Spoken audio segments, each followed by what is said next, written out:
This podcast is part of the Deluxe Edition Network. To find other great shows on the network, head over to deluxeeditionnetwork.com. That's deluxeeditionnetwork.com. Hey everybody, this is Chase from Barrel Age Flicks. Go ahead and check out our Patreon for raw, uncut footage and early access to all of our episodes. The link is in the description, and it's only $5 a month. Thanks for listening. Sir, excuse me. I know this is your cab, but I'm desperately late for a plane, and I was wondering if I could appeal to your good nature and ask you to let me have it. I don't have a good nature. Excuse me. Come on! Could I offer you $10 for it? 20. I'll give you $20 for it. I'll take 50. All right. Anyone who'd pay $50 for a cab certainly pay 75. Not necessarily. I know you, don't I? I'm usually very good with names, but I'll be damned if I haven't forgotten yours. You stole my cab. I've never stolen anything in my life. You want to take a shower? No. No, I meant if you want to go first or not. you thought I... No, go ahead. Well, I would... What do you think I am? Yeah, no. God, no. Gee, that's funny. That's funny. It's like going on a date with a chatty Cathy doll. I expect you to have a little string on your chest, you know, that I pull out and have to snap back. Except I wouldn't pull it out and snap it back. You would. Del. Why did you kiss my ear? Why are you holding my hand? Where's your other hand? Between two pillows. Those aren't pillows.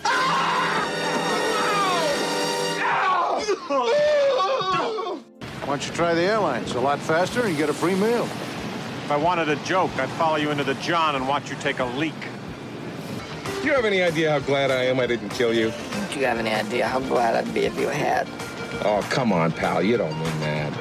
Remember what I said about going with the flow? How am I supposed to go with the flow when the rental car agency leaves me in a 100-acre parking lot with keys to a car that isn't there, and then I have to hike 3 miles back to find out they don't have any more cars?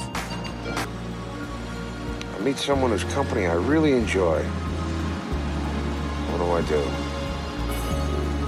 I go overboard. I smother the poor soul. I cause him more trouble than he has a right to. Let me just close this conversation by saying you are one unique individual. What is unique? Latin for asshole? Do you feel this vehicle is safe for highway travel? Yes, I do. Yes, I really do. I believe that. I know it's not pretty to look at, but it'll get you where you want to go. You stole it! Not exactly. You stole No, my I swear car! on my life I I knew did. you stole it! I did not you steal stole your my car. And then you I rented a didn't. car, and then you burned it I up! did not. I found it in my I wallet. knew you stole it! I thought you put it there. Why would I put it there? Hey guys, welcome to Barrel Age Flicks. This is Half-Ass Lenny. Hashtag trash bag. Also, we have... Hey, what's up, guys? This is Ron. Words are hard. Plus... This is Stu, and I'm a pretty fucking princess. We also have... Hey, this is Ragnar. Vagina Tata! And finally... Fuck you, Chase! Yeah, fuck me. All right, hey everybody. For shizzle my nizzle. What is up, everybody? Welcome to BAF. BAF! What's going on? So we are all the way halfway through November. We're coming up on Thanksgiving this week, actually. I can't fucking believe that. Gobble, gobble, bitches. Oh yeah. So today... Deep fried, motherfuckers. Deep Turkey. I've never had... Did I hear somebody say, are you fucking serious? Never had deep fried turkey. Go fucking hang yourself right now. Oh my God. You've never had deep fried turkey? No, it's always roasted. What the fuck is up let with me you? tell you something. Wow. Deep fried turkey is so good that people You're lying to die them right now. You've had it every- at Thanksgiving 2 years in a row with my family. Yes. My Go Uncle hang yourself Jay twice for fries fucking it. lying. Hey, if you lie, Spin the what is the wheel. rule? The rule is, Oh, no. if you lie, you have to true. spin the fucking wheel. But I don't think that was a knowing lie. I think that was a mistake that he does not remember the fact. I mean, I don't know. I believe he wasn't trying to got a good argument. I will give you the fucking benefit. remember if you had deep fried turkey or not. I will give you the Do you benefit that know you how are. much extracurricular activities this man has done. That's what I was about to say. But hold on. In everyone else's defense, though, hon, I will say you were told because at one point they said they fucked up and put it in too late that year, and they had to hurry, so you were informed that it was being. Do you know how much shit Harley tells me that I'm like, oh, okay. Sammy's on the warpath. I did not expect him to listen to me at all. Fucking click in the back of your head. Eventually? Yes. But not at first. No. All right. It is what it is. All right. Well, anyways, we do have a guest on our first you got segment. lucky there, man. We have a guest on our first segment. We have Goot with us today. What is up, Goot? What's up, guys? Hello. Guten Tag. Nice to see you on the show. So today we are doing the movie. Bonjour. Oh, hello. Hi. Oh my God. Oh, yay. We're going to go through a lot of different nationalities. It sure does seem like it. So we are doing the movie Planes. You can go Japanese. Hi! You're killing me. You're spicy boner.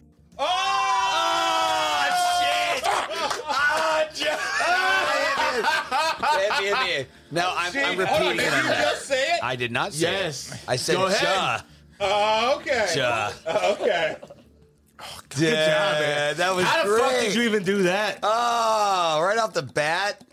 Thank you so much, sir. Punishment by Chase, you are Ron. the man. Drinks are hard. That means I get to pick my own drink. Yes.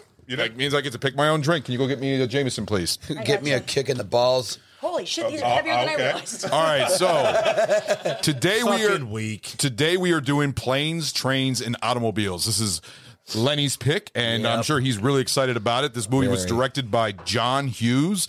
Of course, everybody knows John Hughes. Other movies he has done is Weird Science, which we did a great episode on from Stu. He's done The Breakfast Club. He did 16 Candles, Ferris Bueller's Day Off, Curly Sue, Uncle Buck, and She's Having a Baby. Dude. He wrote such hits as Beethoven, Home Alone 2, Flubber with Robin Williams, Dennis the Menace, my personal Christmas favorite, National Lampoon's Christmas Vacation, and so many other ones. But John Hughes is a genius when it comes to his writing. Right? Huh? Didn't he write this too? Yeah. Okay. Yes. Well, he writes everything. Yeah, every movie he's directed, and then he also wrote. Yeah, I'm just going by other movies that he wrote for other directors. But this movie was on a $15 million budget. It made about $49.5 million. Really, that high of a budget? $15 million? For 15 million for not, this movie. For this, that's actually pretty normal for 80s movies. Yeah, I figured it'd be less. Well, you've got like there was a fuck ton of money in going into production. Yeah, well, like the thing is too is you got to think of like the big names that are in this film. I mean, John Candy and Steve Martin alone are worth. Plus a little cameo by Kevin Bacon. Yeah, Kevin Bacon, and then I think at this point John Hughes had more than established himself as a little bit, his own. He's got definitely a value in Hollywood. So I mean, I could see that like the budget just for paying for the actors alone. Well, there was a lot of production difficulty. I don't know the research that you may want to go into. I was going to let you take that one because I figured you probably did a lot of it. Okay, so from what I understand, basically them filming this was their own bad version of Planes, Trains, and Automobiles. They were having to chase the snow everywhere they were going. Everywhere that they initially thought there was going to be snow and they had a plan. Yeah, they were like, there was no fucking snow there. Yeah. So they were having to go to Buffalo, then Chicago. And they were just flying around, taking trains, doing buses, anything they can. Just to every place that should have snow at this time doesn't. Exactly. Yeah. So they were just constantly going back and forth across the country to try to chase this fucking snow to have these shots. Well, the movie stars Steve Martin, John Candy, of course, Michael McKean, Kevin Bacon as a small cameo, Dylan Baker, Eddie McClurg, Richard Hurd, Larry Hankin, and Martin Ferrero and Layla Robbins. Layla Robbins. So other movies that came, I know, but I almost got it. He apologized and he caught himself. Yes. I'll let it go. Other movies that came around the same time, we got some great movies here. 3 Men and a Baby. Good one. Nice. We got The Running Man. Great one. Oh, yeah. The Howling 3. Okay. Steel Dawn, The Video Dead. You remember that one? You remember that one? Come on. And Death Wish 4. Nice. Charles Bronson. Yeah, so some pretty good movies that came out around that time. So I'm going to go ahead and launch it off to Lenny, and let's go ahead and you show us the drink we're drinking. So I am super excited about this movie, and I'm very excited about this drink. Shout out to a big fan of this show who was the inspiration and the idea behind doing this drink. I appreciate you so much for giving me this idea. So this drink is called. You said shout out to the person, then you didn't say the person. Well, for the sake of privacy, I didn't know, but Emmy, thank you so much. This is a great idea, and you have failed. You guys, I have not. Shut the fuck up. You didn't say a name. I didn't know if it was going to be appropriate or not. Why wouldn't it be? It's a fan of the show. Exactly. I don't know. Suggestion. Well, I know, but. You're an idiot. I hate you guys. You have derailed. I hate you guys so much. And how dare you? That was my line. It's the chemicals that have fried his brain. That's right. Anyways, he's got a lot of bleach in his head right now. I do see. It's been a rough day. All right. Your hair. Good outcome. Rough day. Good outcome. Yes, because you did so much. I did. I had to sit on that hard chair for hours. I'm going to slap you on the air. Oh, this good stuff. Okay, so for this particular cocktail, I went with a cocktail called The Mess Around, inspired by Ray Charles, who sings the song The Mess Around. Really? Which is, it's slightly separated. If you guys want to re-stir it, you can. Slightly? No, I was going to say cheers, guys. I'm just having my little punishment shot here. Oh, well. This is not slightly, dude. I already mixed it all, but we lot. said it took forever for us to fucking actually get to the drink part. Can you get, where's the stirring straw? Okay, so we got are some interesting textures going What's wrong with it? You just, all right, separate it. All right, just fine. mix it with, you got plenty, you can just mix it. All right, if you want to. Look at that. See, there it goes. Right back to okay, it. Okay, there you go. So, anyways, Ray Charles insisted on having coffee. And I'm going to say this word, and you guys are going to disagree with me, but I looked it up specifically on how to pronounce this fucking word. Genever. It's not Genevieve, it's Genever. Genever. It's a type, it's gin, essentially. Ah, okay. But Ray Charles would insist on having a glass of coffee with Genever in it before he would go out on stage and perform. Coffee and gin. I really would have thought it would have been at least gin over. So this particular drink was inspired, like I said, because of that, and I chose it because that's the song that's playing in the car that John Candy starts playing the air piano and everything else to, which was fucking brilliant. It was fucking jamming out. We're going to get to that in a second. But anyway, so this has how he didn't crash. I know. This has Genever in it, and I'm going to butcher this because I don't, Espanol's not my best. Amontillado sherry. Genever. Give it to Goot. He probably would pronounce that better. Can you say that? Amontillado. I can't say it either. See, dude, it's hard. Words are hard. Give it this to the time. German to pronounce Spanish. So fucking sherry. Sherry's in it. And coconut milk. And then it's coconut sugar cold brew syrup. So what I ended up doing for this, just so you know, is I had, again, Emmy shipped me some of the ingredients to do this. Okay. I actually got actual coconut sugar and reduced it down, which I got a lot of help from Sammy, throwing it out there. She pretty much did it herself. She's giving you the finger. What? I'm giving you praise. Oh, I'm sorry. It must be all the bleach I huffed. Oh, my God. I already said you did a great job on my hair, and I didn't do anything except sit on my ass. You got all What? Shit on your ass? What? Sit on my ass. Open your ears, I thought you bearded said one. shit on your ass. And to what? That's Why what would it I- sounded like you It said. did sound like It's not that. something people say. It's not something people say. So, Shit on your anyways, ass is not something I had to do this. I had to do this You syrup. just had a fucked up Taco Bell. And I got shit all on my ass. Somebody shit my pants. It's so gross, dude. What the fuck? Really, we're talking about poo this early on? That's God going to be damn it! raw in the Halloween recording. Fucking ridiculous. So, anyways, there was cooking involved. Cheers, enjoy. Fuck my life. And like You I have said, derailed. Fuck You know what? you. I give him credit. That was probably the most work he's put in like 6 months. All right. Pros. Skull. All right, guys. Stir it around if you want before you take a sip or whatever. Ooh, That's got alcohol in it? I don't even taste the alcohol. That's part of. That's kind of No, like. I taste it. It's there. You taste it, yeah. Yeah. It's definitely there. It smells like it'd be better than it is.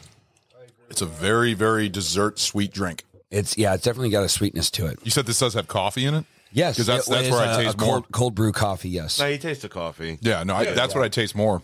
So Yeah, it's like a syrupy It- iced coffee. It tastes like one of those like Starbucks drinks. it's got a decent amount of alcohol in it, though. So who wants to take it first? Do you want me to go first? And then we'll go around the room. Whoever grabs it, Mike. Yep. So I'm going to say, because I don't mind, sweet drinks, and the coffee with like the coconut, and it's got like a very kind of a nice, smooth, dark chocolate finish. I give it 2 thumbs up personally. I wouldn't mind drinking this. Like, this is really good. I'd give it probably I give it 1 thumb and a half. Okay. It's not my go-to because I'm not really into ultra sweet things. Yeah, I know sweet is not your thing, but it does have coffee taste, and that's what I do like about it. It tastes like like those Starbucks drinks basically with alcohol. 1.5. It's not bad. I mean, I'd have it again. It's not my go-to, but it's not bad. It's pleasant in my opinion. Yeah. Ragnar, I give it 1. Yeah, 1. Okay. It smells like the taste should be a lot more bite of alcohol in it. Yeah, but it's not, which is nice. It's a good mix, I think, but it's I don't know. Yes, it's not my cup of tea. Okay. No, but a 1. I mean, it's it's not like horrible. Yeah, yeah. No, I mean, if it's there, I'll drink it. Yeah, for sure. I got you. Absolutely. What about you, Stu? I'm gonna give it a 1.5. All right. If it to me, something to be 2 thumbs up, it's gonna have to be something that I'm gonna have to want to order in a bar, and yeah, I wouldn't go that far, but I also can understand. You said. What was Stevie Wonder would drink this before? Ray Charles. Oh, Ray Charles. Different black guy who's blind. Yeah. You're right. You're absolutely right. But That's awesome. They kind of are interchangeable. All right. That's awesome, They're dude. not all the same, Stu. Black blind musicians? All right. There's 2 of them. Yeah. I guess the question is, could they tell you that you're different from somebody else? Not from 3 feet away, they couldn't. So great. Not from 6 inches away either. Yeah, they can't with their hands. That's why I said 3 feet. Couldn't reach me then. So for those of you who are listening who are blind, we love you guys. Please continue to listen to our show. So you give it a 1.5? Yeah, I'll give it 1.5, but I can see that's about the only a thing musician they can do. drinking this regularly before shows and stuff like that, having his own routine, and this being something that's pleasant enough where you can just regularly drink it no problem, but also doesn't necessarily have the burn that might mess up your chords when you're wanting to go sing and shit like that. Yeah, exactly. So, yeah, I can totally understand that, and the fact that it's called The Mess Around, it's fucking perfect for the great singing. All right, Chase. I'm gonna have to give this a 1. The smell I thought immediately was Bailey's, and then I could see that. was greeted with a taste that was kind of incomprehensible at first. So I like coffee in 2 ways: either totally black or an enema. Oh my god. Or or a mocha choca bullshit like Mocha chocolate? Yeah. mocha frappuccino, something. Frappuccino is actually a really that comes close with this taste like a frappuccino. See, that's the thing, though. You get a black coffee bite, and then separate from that, you get a very cream smooth coffee. See, and that's the thing that's interesting about this drink is there's a lot of different flavor profiles. It's odd. It doesn't balance one to the other. It's there's these separate things that they go together, but they don't go together. That's why I like this drink. It's unique. Like there's a lot of stuff. Would you try it like blended with ice, like blended? I bet you that'd be good as fuck. Oh yeah, like that might be tasty. It very much like plays with. You have to sit there and you're like you can detect all. Stu's over here. Oh yes, rubbing the nipples, going. Honestly, because the way you like coffee 2 different ways. The only way I actually enjoy coffee is like a frappuccino, like a blended iced drink and shit like that, basic bitch level. Starbucks. Hey man, I'm not judging. All right, but that's you gotta go iced coffee is to me where it's at. Yeah, Pumpkin Prince can't say anything. Exactly. To you, Yeah. But no, so that's why that would be fucking delicious. Yeah. All right, Goot. How about you? Just to go along with Ragnar and Chase, I give it a one thumb up. For me, it seems like it's like too syrupy. Like it reminds me of like iced coffee. I'd love this. See, like, I would blended. almost say it's not thick enough for the flavor profile to match We it. know you like it thick. I only give thick. But I don't know. There's something about it. I wish they're all blended together better. It'd be definitely 2 thumbs up if it was like better combined together. But there's something like you can tell it's separated. But So I wonder if the timing dig was that I dig that you can have different flavor profiles throughout. different levels. Yeah. All right, you're not tasting like one combined amalgamation. You're tasting the separateness, and it hits in waves. And I actually kind of dig that. I feel it, but for me, I feel as it goes like 3 different directions. It's like, it could be good, but it's okay. 1 thumb up. All right.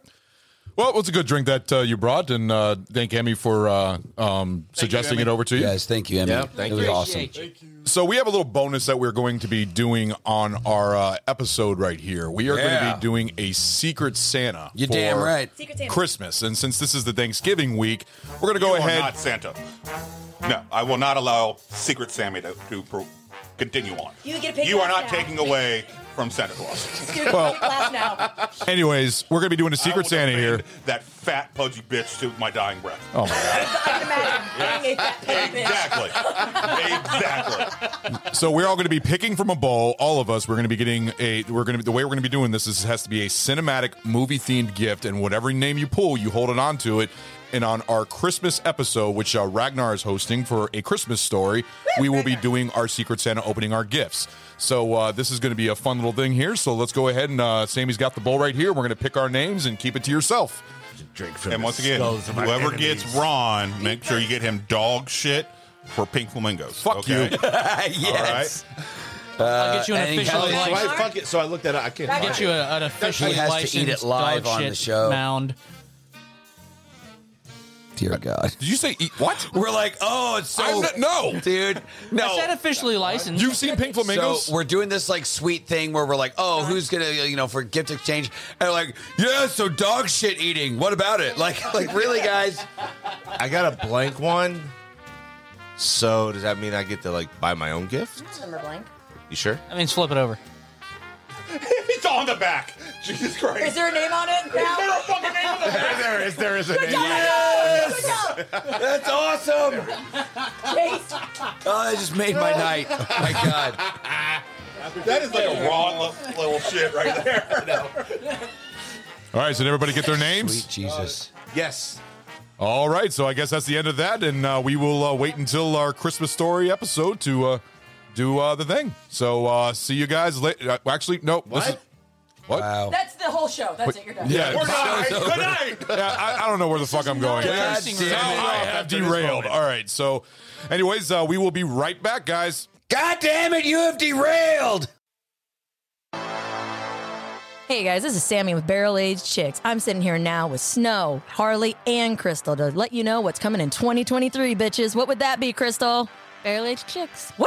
I really hope everybody comes and checks us out. We've got a lot of shenanigans planned and lots of great movies to review, as well as all kinds of other things pop culture. What's up, all my barrel-aged flicks, bitches, and bastards? Hopefully you can tune in so you can get some insight from the other side of the perspective. That was Hottie Harley over there. And then lastly, our Quiet Mouse on panel tonight, Little Crystal. It's always the quiet one, so be prepared for some really weird shit on my end. I love it. So quiet, so adorable, so dark.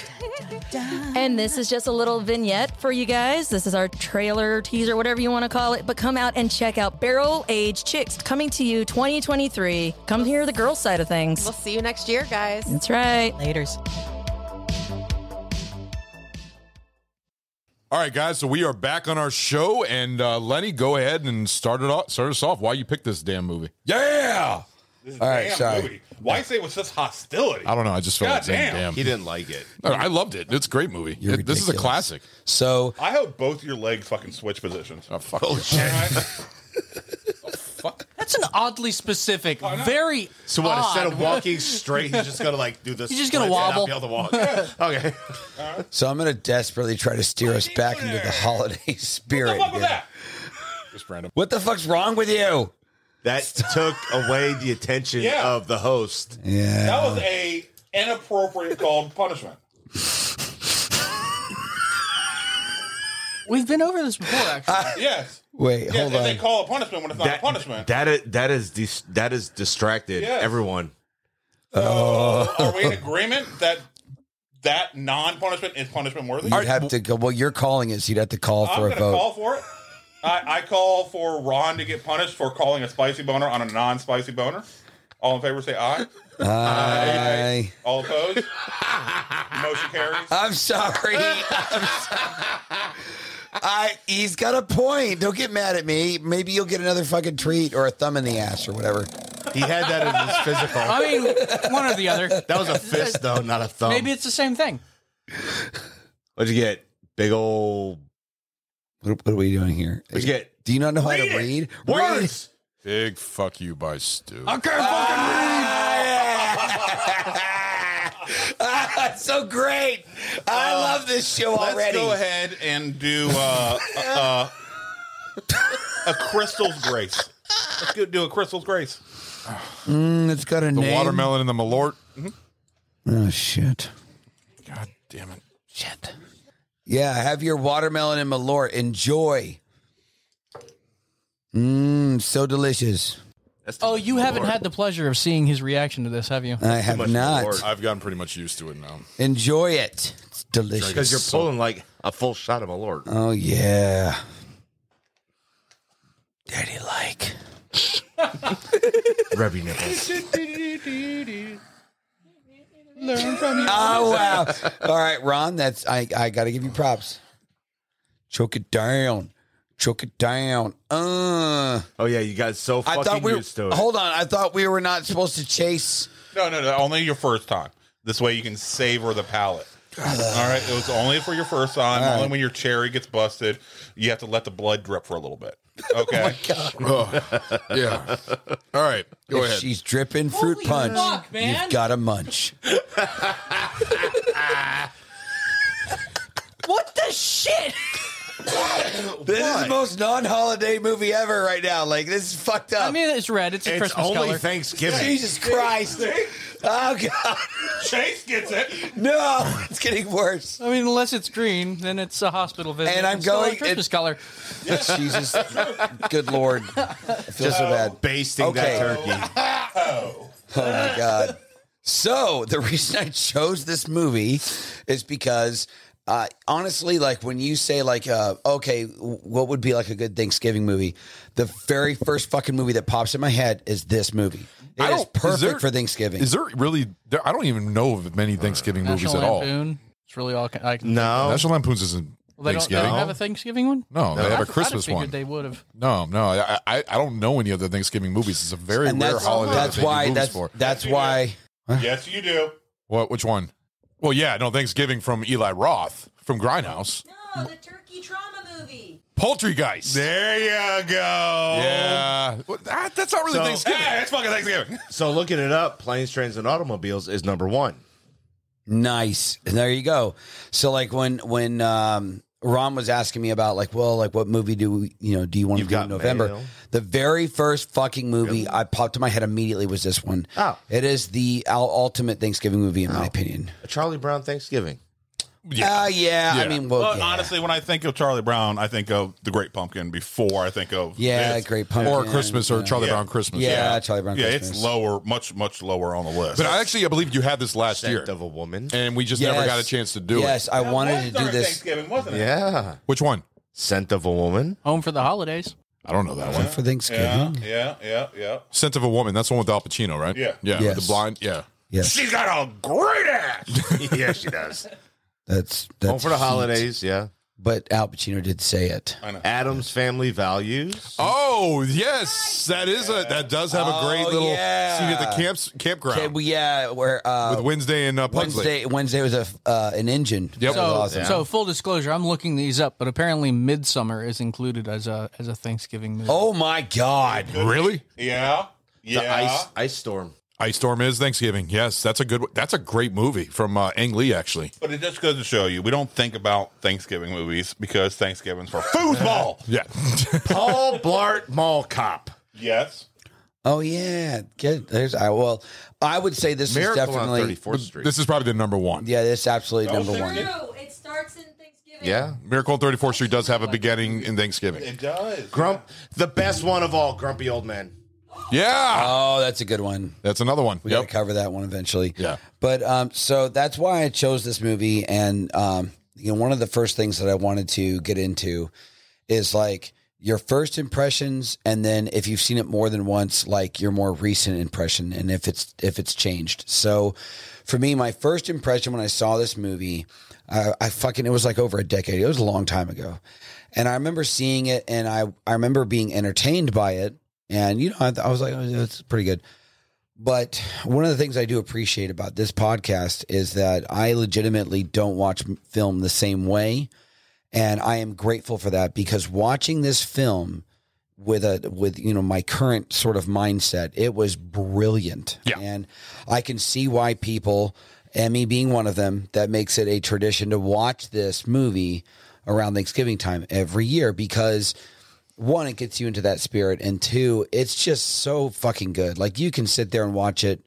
It's one of those things. It's one of those movies where, like, you're walking across the room and the TV just happens to be on. Yep. And you see that's on. Yeah. You're going to, fuck it. I got nothing better to watch or do. I'll watch this because it's fucking, it's going to be entertaining, even though you've already seen it. The only thing I can't stand about the Blu-ray a couple years I came back is that it was commercialized as a Christmas movie, and it was never a Christmas movie. Especially the front has almost like the green and red colors to make it like it's a Christmas movie. I remember seeing that, yes. Yeah, and but it's not. But actually, speaking of which, I want to throw this out there. A couple things that happened to coincide with us just randomly wanting to record this podcast for this movie is that they just recently released news that Ryan Reynolds is going to do a documentary on John Candy. And he even went so far as to go to all of the family members that are still surviving family members of John Candy to get their approval before taking this on. And they all approved of him. And so they're excited by it. dude, That's really it's going to be fucking great. And you know what? I would love to do like a hot take or something on it because I think it's going to be brilliant. Yeah, that'd be great. Yeah. So, and another thing that's very interesting that happens to be happening right around this time is that this is an anniversary of sorts of that film. So they are releasing, I think it's next week they're releasing a 4K Blu-ray with over an hour of deleted footage. Yes. Hour of deleted which footage. Which is going to be awesome. It's going to be great. So like for those of you that are listening, fucking look that up, and when it gets released, go ahead and get it. You will not be disappointed. Yeah. From what I understand, the original John Hughes, the original rough cut, this is like almost a 4-hour long movie. Yeah. What he had started out with. Yeah. And this had to start trimming from there. Because there's just so much good footage. Yeah, it's so good. Just, Steve and John just riffing back and forth. Well, see, that's John Hughes with the script, because The Breakfast Club, I had the Criterion Collection of The Breakfast Club, and it had over 45 minutes of deleted footage for that movie, too. I mean, and the thing is, when he writes, it took him only a month to write this movie. And he writes for this one, and you know what I love about. I read it less than maybe like 2 weeks or something like that. Yeah, I read he got the first third of it done in like 3 hours. Yeah, he based a lot of it on his own travel experiences. Yep. Yeah, and then he just hammered out the rest in the next few days. And then boom, he's got a fucking script, and he's like, "This is fucking amazing." Yep, John Hughes is a genius when it comes to writing. That's why he's so praised for his writing and everything else. Absolutely. So as I said, like my first impression was it was an entertaining movie. Second time around, most recently when I watched it, I had such a me and Lenny watched it. Did a little sit down and watch this actually, and he was laughing his ass off. I was taking notes, and and I kept telling Ron over and over again. I was like, this is fucking brilliant. Like the flow of the story. I mean, we're gonna get into all this, but the flow of the story. One of the things I like about John Hughes is that, he knows when he has a brilliant actor in front of him, because he'll give a general concept and a few lines here and there of what he wants for a scene, but he lets them have a little bit of creativity, improv, a little improv, because that's where some of the most brilliant fucking lines in film have come out of, is improv. Well, you've got two actors like that. Yes, at that caliber. Fucking improv. Exactly, and he's smart because he knows these guys are brilliant. So he's like, look, this is the general concept for this particular scene, and he lets them fly. And it's fucking brilliant the way it comes out. It's very smart, very well done. And I read that Steve Martin and John Candy both themselves say that this is their favorite film that they've done done of themselves. Their favorite film of themselves. Wow. Yes, both of them. A lot. Yeah, yeah. Just talking about letting actors riff and how great they are. One little tidbit I saw. So Jerry Ryan, the actress best known as 7 of 9. Yes, yeah, as 7 of 9. She was actually cast in this. This was going to be her film premiere. Really? Yes, as one of the chicks that were on the bus. All right. And apparently... The one making out with the guy? They didn't say which character she was supposed to be. Yeah. That's what I assumed based on it. But apparently John Candy and Steve Martin were just riffing back and forth so much, she could not keep a straight face the entire time. She ended up getting fired because they could not have a working goddamn fucking scene, because she kept losing her shit watching these comedy geniuses just go back and fucking forth. awesome. And so she ended up getting fired, and then the role recast. They ended up losing 3 days worth of fucking filming because of that. I love it. This is amazing, but also I to don't be know. the fucking I can keep a makeout straight girl. face It really had to be. watching them. Like you were talking about 45 minutes in Breakfast Club. I would much rather see another 45 minutes in this. Yeah. Any day of the goddamn week. Yeah. Than Breakfast Club. I love Breakfast Club. Great film. But just to see Steve and John just go back and forth off each other, it's fucking comedy gold. Yep.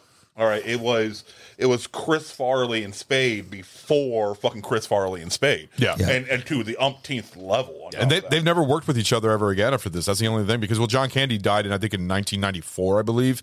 He died in his mid-30s, too. He was young. Did you know Hughes was actually not supposed to direct this? He was supposed to direct, that cabin movie. Uncle Buck? No, the one set out in the woods in the cabin.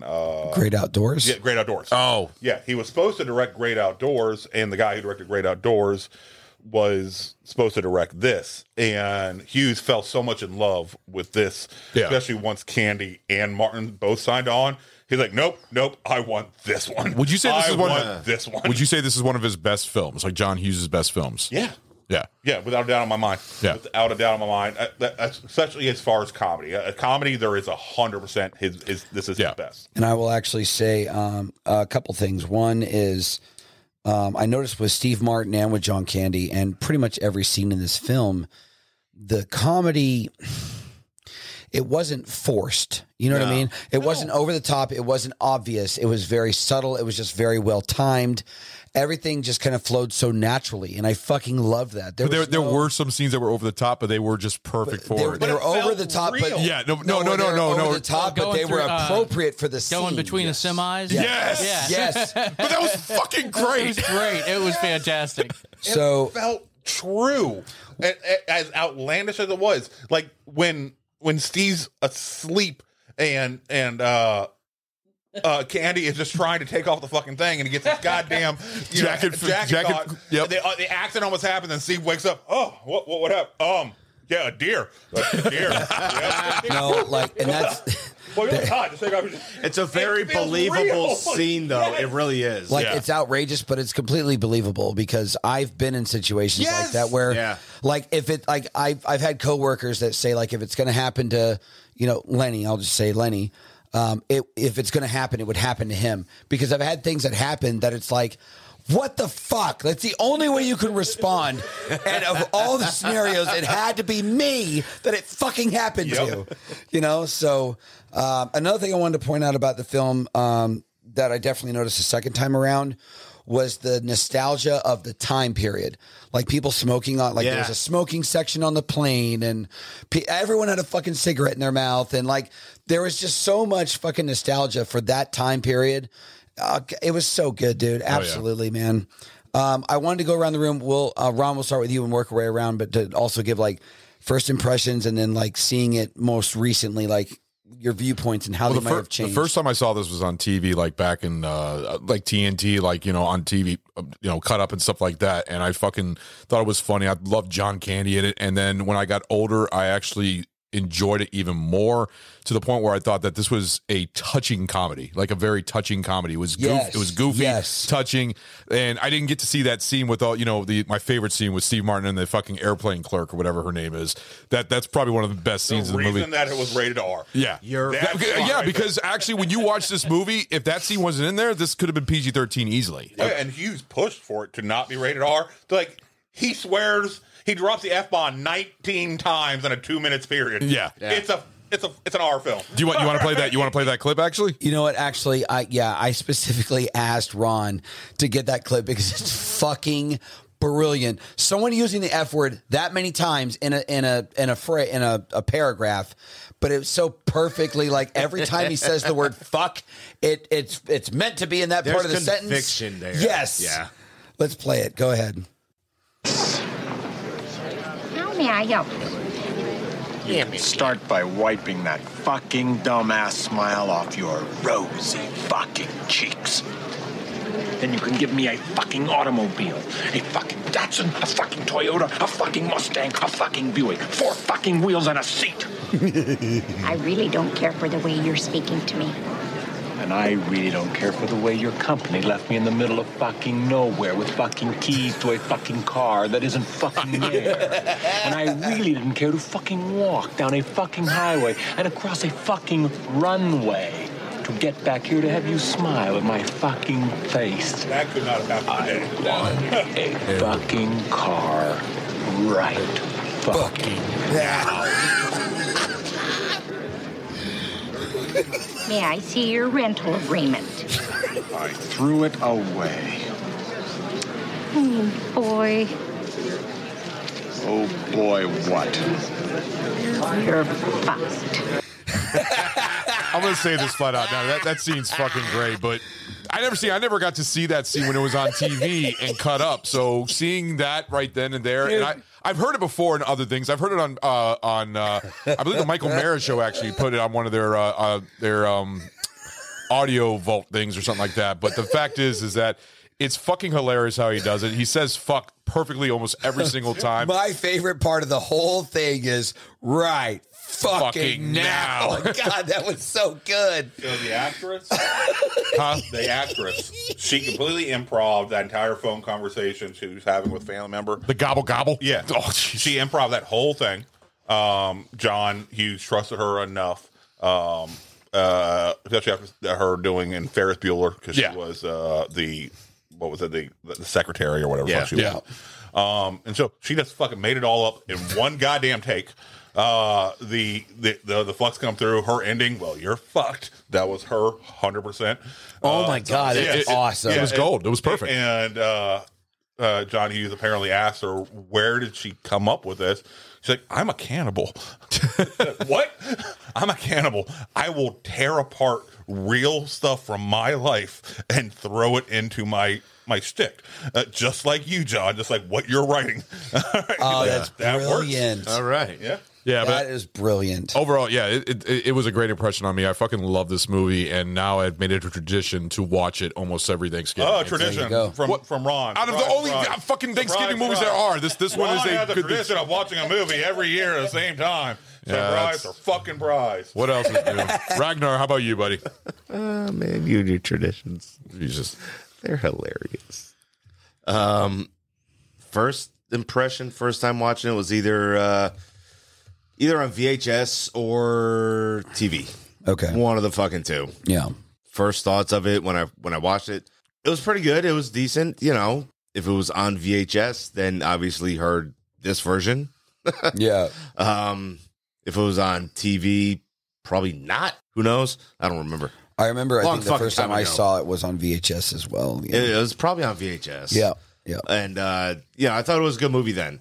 And then rewatching it, you know, you watch, you understand a lot more of the movie. You get to appreciate a lot more of the comedic interaction between John Candy and Steve Martin and his like the whole car rental scene there, and then the car catching on fire. And the hotel rooms. Yeah. You know, you get to understand a hell of a lot fucking more as you get older, rewatching it now. Absolutely. Absolutely. As an older person, you really get that vibe of, I fucking hate people. Yeah. It's like your face, like that's just like, it sums up how you feel. Yeah. And like this movie definitely gives you that, like, oh, fuck, like that vibe. It's great. God, that scene fucking, why are you kissing my ear?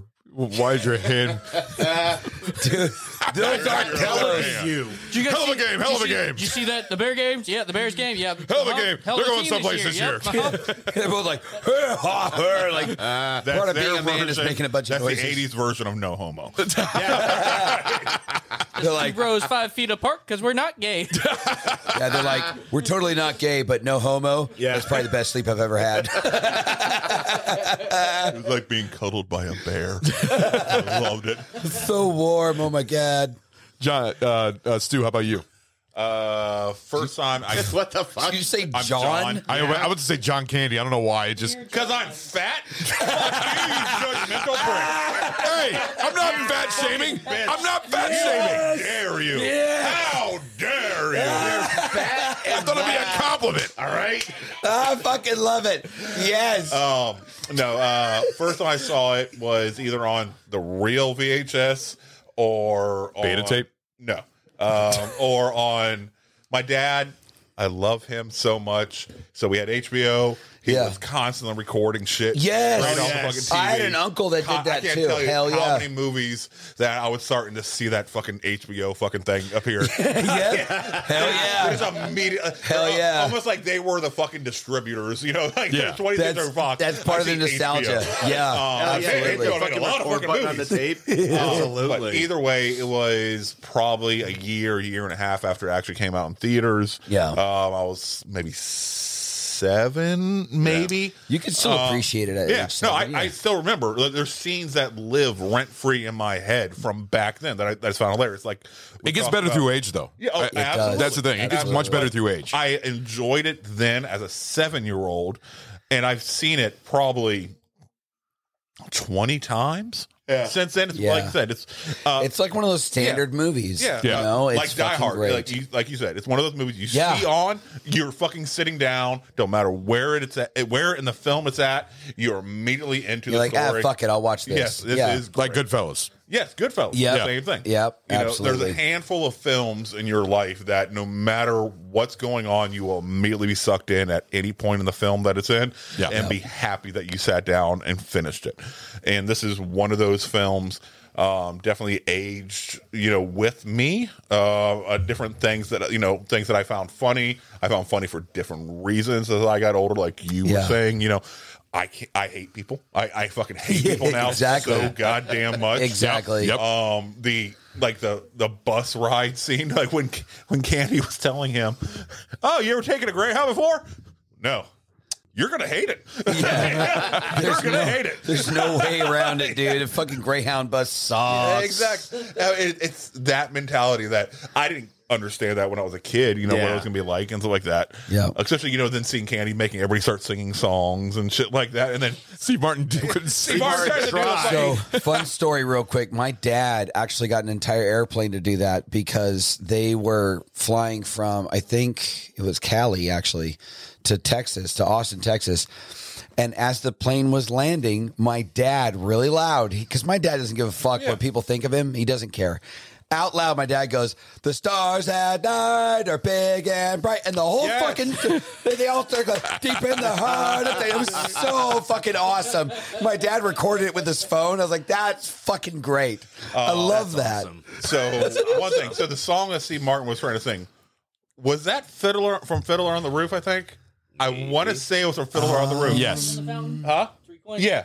I think so. Yeah, I think it was. And so I didn't necessarily catch this when I was younger, but as I'm older, I'm watching it. I'm like, I think that's from Fiddler on the Roof.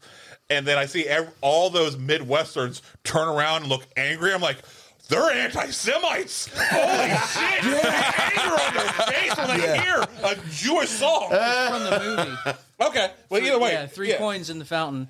So I was like, that's awesome. Anti-Semite motherfuckers right here. And that's why it's even funnier. Because they are racist. You catch all that extra shit. I like it. Chase, how about you, buddy? Yes, sir. When was the first time you watched this movie? You guys are actually going to be pretty surprised. So the first time I saw this movie was actually about 24 hours ago. God damn it. Not surprised. Not surprised. God damn it. All right, continue. But this is why we love having Chase. We get to pop his cherry so many times. That's wow. He's like a vampire. Yes, right? A new vampire, a new virgin vampire. Back over. Yep. All right? Yeah. It's your hymen regrows itself. Jesus God. Holy God. You know what, Chase? I'm going to apologize to you. I apologize. I'm sorry. You're getting raped in the ears right now. This is ridiculous. Oh, my God. He likes it. Sweet Jesus. So 24 hours. What is your impression? On par for the comedy of the time, and honestly, I did appreciate it. Okay. Because Nice. I mean that was like I've never seen a man get picked up by his testicles before. I was really quite impressed. Yes. He turns back, and I'd really rather you not even mention it. And like that shit just sounded caught just me. like him too. Oh, that fucking voice that he had. That's right. That's right. That fucking voice that he had the whole time was fucking hilarious. It was good. Like just his smirks that he was doing in the car. He's like, and so, like the whole time they're in that car right after that scene, I was like, I know this motherfucker stole that shit. He did not actually rent this. I know this motherfucker was like, oh yeah, no, I actually kind of was a car thief before. And then seeing that it was in fact a rental, but under his under Steve's name, and it just burning. That was fucking phenomenal to me. I absolutely lost my shit right there. When they were sitting on the luggage, and then they see the car burning, and they just both turn, and then they both turn the other way. And they're like turning again. Then they turn away. I'm like the pure definition of disbelief. Oh my god! Being acted Well, out. it's You know the thing of like, you turn around like, huh. That's not real. So I will say that. Then the other guy turns around, huh? So that's a perfect That segue. sucks. Actually, we'll go into our favorite scenes. For me, it's by far it's that scene. John Candy, like the events leading up to it, and then it happening, and then the fire. And I fucking love when fucking Steve Martin has got John Candy by the jacket, and he shakes him back and forth. He's like, why not? He's like. Because and like this, like they go back and forth in like sentence fragments. It was fucking brilliant. And then when he's like, "Oh," he said, "I put it back in your wallet," and they both look at the car. And they're like, "Fuck!" Like it's so good, dude. Yeah, that was by far my favorite scene. Like, so Ron, like, what was your favorite scene in the movie? Believe it or not, I have two of them. One of them is the fucking the hotel scene, them waking up. That shit was fucking hilarious. I'm sorry. Yeah, that scene. Also, the part when they're just walking in and says, "Want to go take a shower?" And it's like, no, I mean, it's just the way that they said that. But the second scene is seeing John Candy in a fucking devil costume. Yes. That shit made me laugh. So I'm not gonna lie. I'm not gonna lie. I was watching this movie and I saw that waking up scene. I was like, Ron keeps saying this is like one of his favorite movies. What fuck? This was Stu and Ron. I know this shit fucking.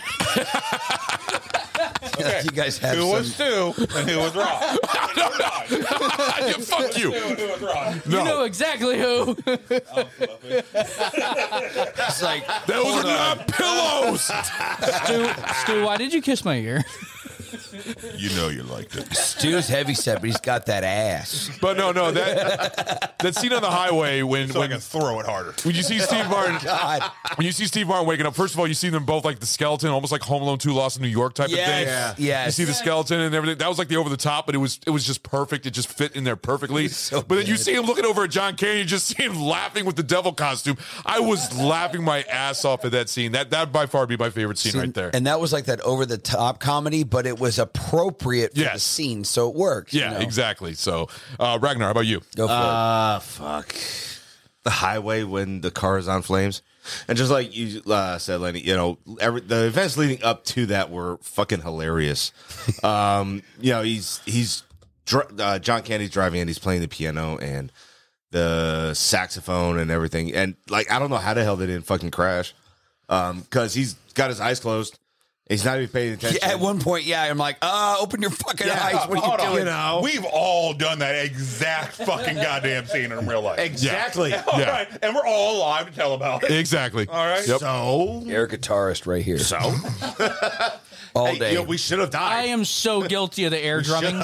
Yes. Yes. I'm doing like 95 down the road. Just.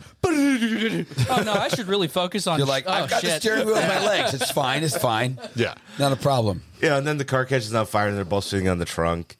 And he looks back like, that sucks. Like it's at that point where you see them both, like their minds just break. It's just it's on fire. It's on fire. Like there's nothing else can fucking happen. Yeah, like, no, dude, that was fucking great. Yeah. You see Steve Martin's character just start laughing. Yeah. All right, and they're like, all right, this is so fucked up. His mind is. What are we going to do? His mind is officially broken. He's like, I'm done. There is nothing left to do at that point but laugh. Yeah. And Gil's like, do I laugh with it? I'll laugh with it. But he did have $17 and a really nice watch. Yep. Yes. Stu, what's yours? Great. I've talked about it before already, but the scene where John Candy is trying to take his parka off. Yes. All right, while Steve Martin's asleep. Just that moment, and the comedy of errors that it produced, it felt so right. And Steve's reaction to it, John's answer to Steve, everything just felt so goddamn real. At that moment, the panic that you see in John Candy's eyes once he realized how fucked he is at that moment. All right, it just come across so goddamn well, and I'm like, I know what he's going through. I feel every emotion that he's feeling right now. And it's believable to me. It's like somebody literally just set a camera on a fucking dashboard and recorded this real life happening where he's trying to be quiet, not trying to wake up fucking, Steve to ask for some fucking help. And just that insanity. And then, of course, it leads to him going down the fucking roadway, the wrong way. And their logic, when the other people are saying, you're going the wrong way. How do they know where we're going? Oh, yeah. Oh, yeah. Sure. All right. It felt so right. I can imagine being I've been on those road trips where it's middle of fucking night. You've been driving for hours. You're and fucking hours and delirious. hours. You don't even know your name anymore. And I've been there. Yeah. You just see the highway fucking hypnotism going on. Oh, yeah. I could see how they could easily make that mistake, getting spun around so many times and then just like, okay, let me go back on this way and not realizing you're fucked until you are fucked. Because like pitch black and there's no landmarkers. Yeah. So you have no fucking idea. But you know? See, you can't go wrong with this movie because there's more scenes than this. There's so many fucking great fucking scenes in this movie. Oh, like, yeah, man. so many. I mean, the shower rings, him trying to sell the shower rings. Amazingly. Yes. Amazingly. Yeah. That is a smooth motherfucker right there. I was just going to say, I was going to give props. Like, that was one of the moments in the film where I felt like John Candy really, his character showed his worth. Yeah. Because that was fucking brilliant how he went about that. Like, it was hilarious because you could see he was totally taking advantage of like the dumb, retarded type people that were around him. These could make you look like you're 18 or 19. Here's take my fucking money. Take my money. That was fucking awesome. I loved it. Chase, what's yours? Filled with helium. That's why they're so light. That was fucking funny. I'm like, this man is a genius. This is a fucking genius right there. Man, fuck him for being such a great salesman. Exactly. I think my favorite is that whole scene between getting stuck on the seat, spinning out, and then the car catching on fire. That entire stretch. That's like the most popular scene here. Fantastic. That's awesome that cut. Yeah, absolutely. I was actually going to jump into and what was yours? I already said I was the first one that went. Although I must say that he pulls out his little shrinky dinked credit cards. Yes. Was all burnt to shit, just dude. the That was fucking cherry great. on top. No. Also, the scene being pulled over by the cop was funny. Yeah. And being so calm about it. Played that amazingly. Yeah. Respectful to the cop, but also admitting fault. He played it just fucking right. Yep. You can tell this is a man who has been in that position. All right. And knows I am going to sound pathetic, but also respectful. He's being honest. Yes. Yeah. Honest. He's being very honest. All right. Do you think this car is he's really worthy? I can't. No. I couldn't really tell I was going because the aforementioned melted fucking instrument panel. But hey, Do you feel this car is safe to drive? Says yes, I do. Yes, I do. I just love and it. the radio's still working. I was like, that is such a great fucking thing to just throw in there. They don't make them like they used to.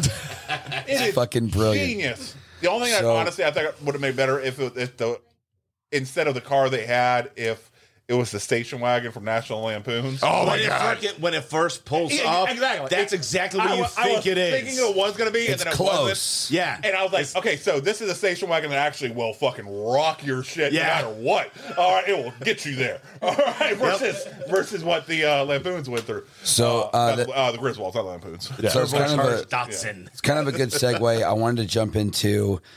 Obviously, this film is based off of just things getting worse and worse. Like there's a setback after setback after setback.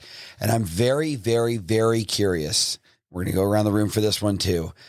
At what point, if you were the guy experiencing like these events, at what point would you fucking snap and be fucking done? For me, when they had the train broke down and they had to fucking walk through like the frozen tundra with their fucking luggage, I'd be like, fuck you. I would have fucking punched the conductor in the face, even though it's not his fault. Even though the conductor was like, yeah, you just walk a mile. You walk a mile that way. Through frozen terrain with all your fucking luggage. Fuck you. Like, I would have punched that dude right in the dick. Like, fuck this guy. And did you notice Candy's fucking steamer trunk? It actually got flipped over. So when they were carrying it, they were carrying it upside down. Yes. Oh, man, but Candy didn't want to inconvenience anybody ask for help. Steve, fucking sad. Steve, Steve Martin looks over, and John Candy looks so pathetic. He's just like, like trying to fucking drag this thing behind him. It was great. I'm sorry, but the scene that would have made me snap was like having to sit in the back of the truck with the fucking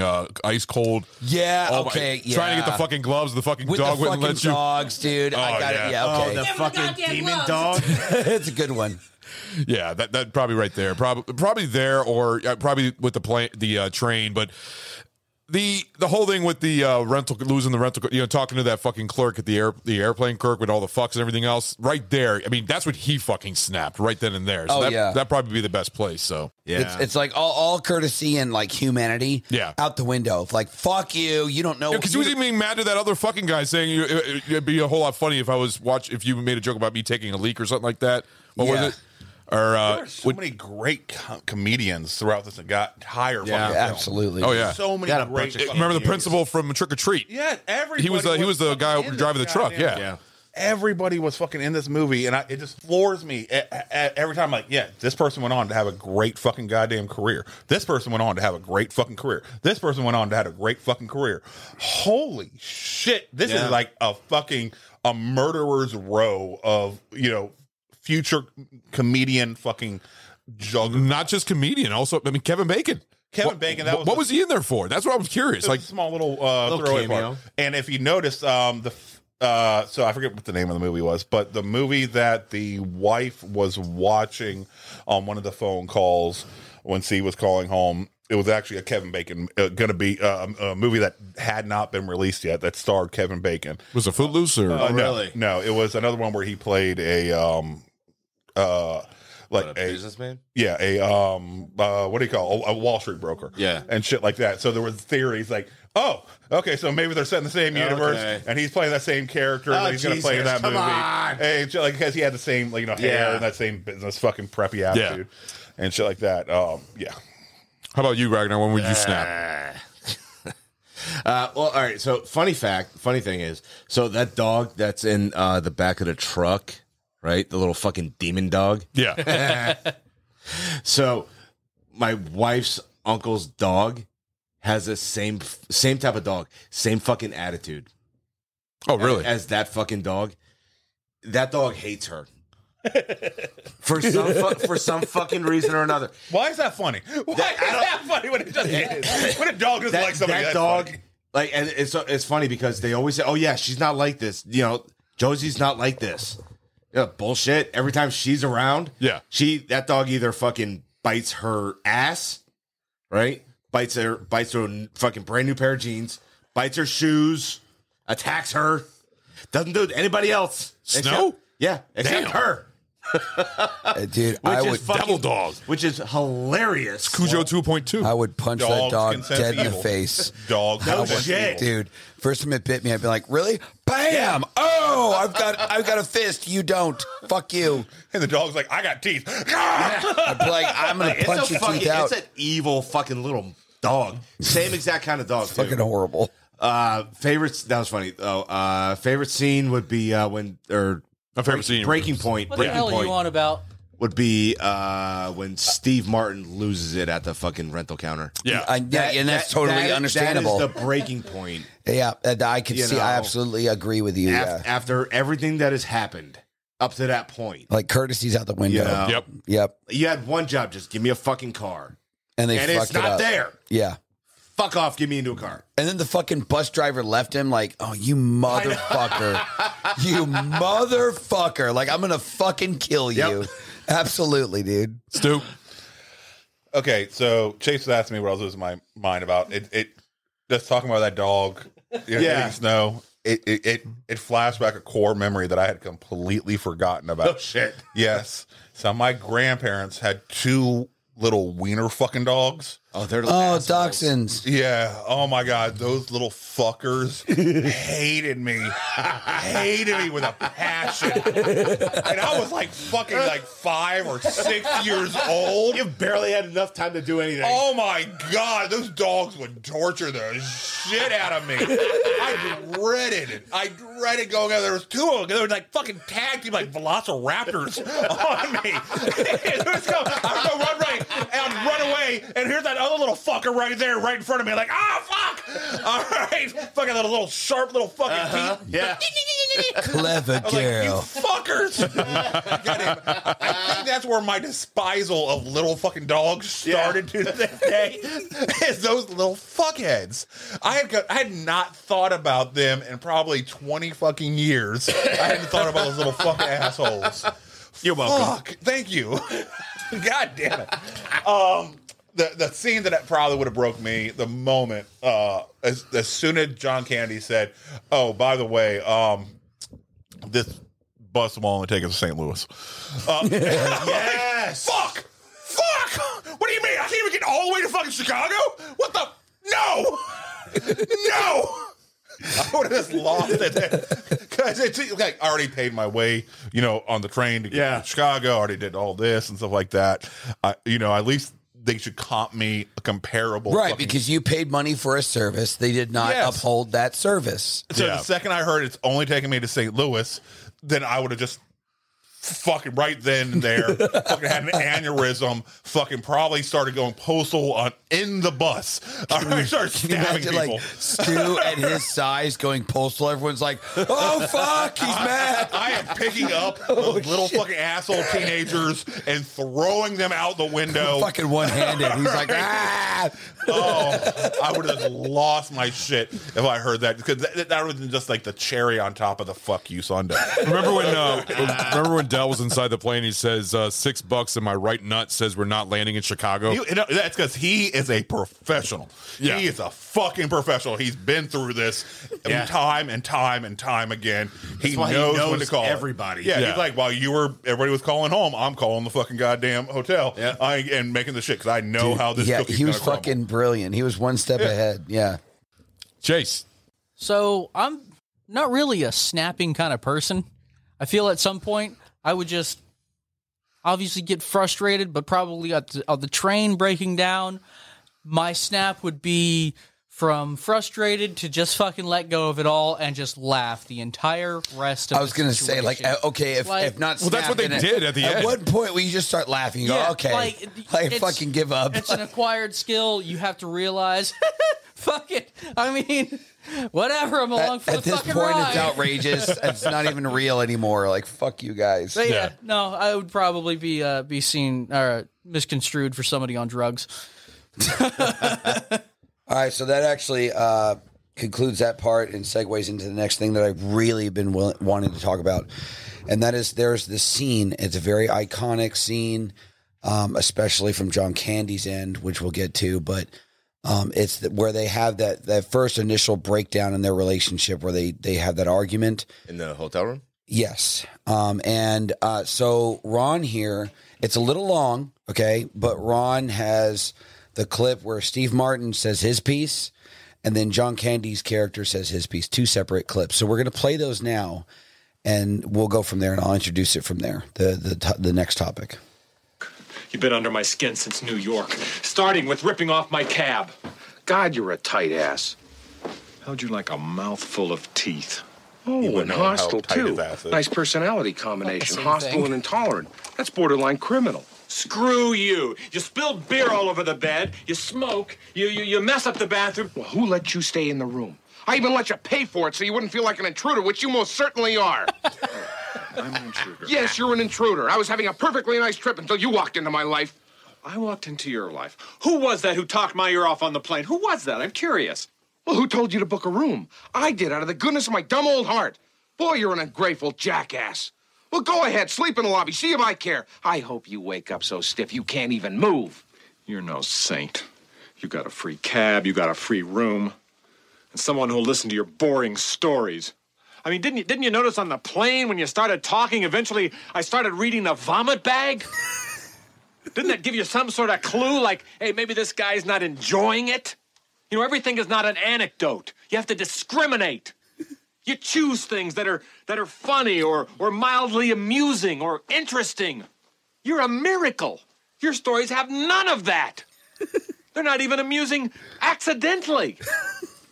Honey, I'd like you to meet Del Griffith. He's got some amusing anecdotes for you. Oh, and here's a gun so you can blow your brains out. You'll thank me for it. I could tolerate any insurance seminar. It's great. For days, I could sit there and listen to them go on and on with a big smile on my face. And it's one take. They'd say, how can you stand it? And I'd say, because I've been with Del Griffith. I can take anything. You know what they'd say? They'd say, I know what you mean. The shower curtain ring guy. Whoa.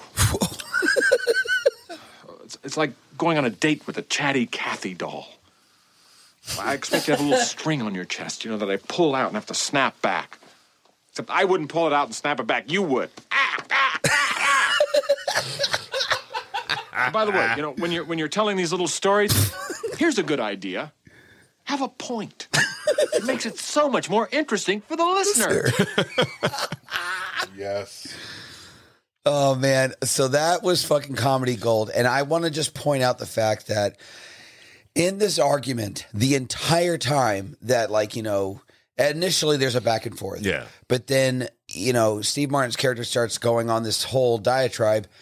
And I've got to give respect to John Candy's character because he just sits there and he listens. As much as it's upsetting him, you can see it in his face, but he lets the guy say his piece until he's done. Yo, that fucking broke my heart. It did, because you can tell it's hurting him, but he's still like, I'm going to be the adult here. I'm going to let you finish. Go ahead. You give me everything you got, and then I will give my rebuttal. Like, that poor bastard just got this pure heart, and he's trying to be nice, but he's fucking broke. And now you're just destroying him. Well, you find out at the end of the movie, though, that he's truly a fucking broken man. He is. Yeah. And you find out, at the end of it, why he is such, a chatty Cathy. Where did you start catching on to that?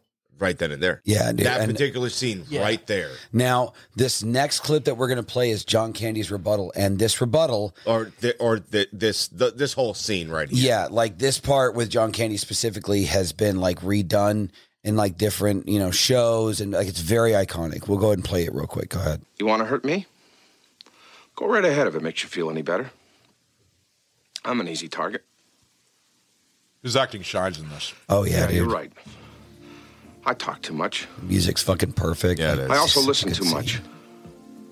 Yeah. I could be a cold-hearted cynic like you. But I don't like to hurt people's feelings. Well, you think what you want about me. I'm not changing. I like me. My wife likes me. My customers like me. Because I'm the real article. What you see is what you get. And that's so I'll kick off this conversation. So, first of all, again, that's one of those scenes in a movie that is an iconic, wonderful, fantastic example of class A fucking acting. Yeah. John Candy is one of the founders of that sort of slapstick, funny kind of comedy. But when it comes, similar to Robin Williams, when it comes time to be fucking serious, he can pour it on, which is so fucking brilliant. So the question I was going to present to you guys for this particular scene that we listen to all this is, knowing what you know and listening to each side of the argument, who would you side with? For me, I get that, Steve Martin's character is, Neil. He's very frustrated. He's upset. But in my opinion, if it was me, I'd have to side with Del. And the reason why is because Neil, I understand, again, he's frustrated. He's upset. I get it. He's definitely not a people person, as we've seen.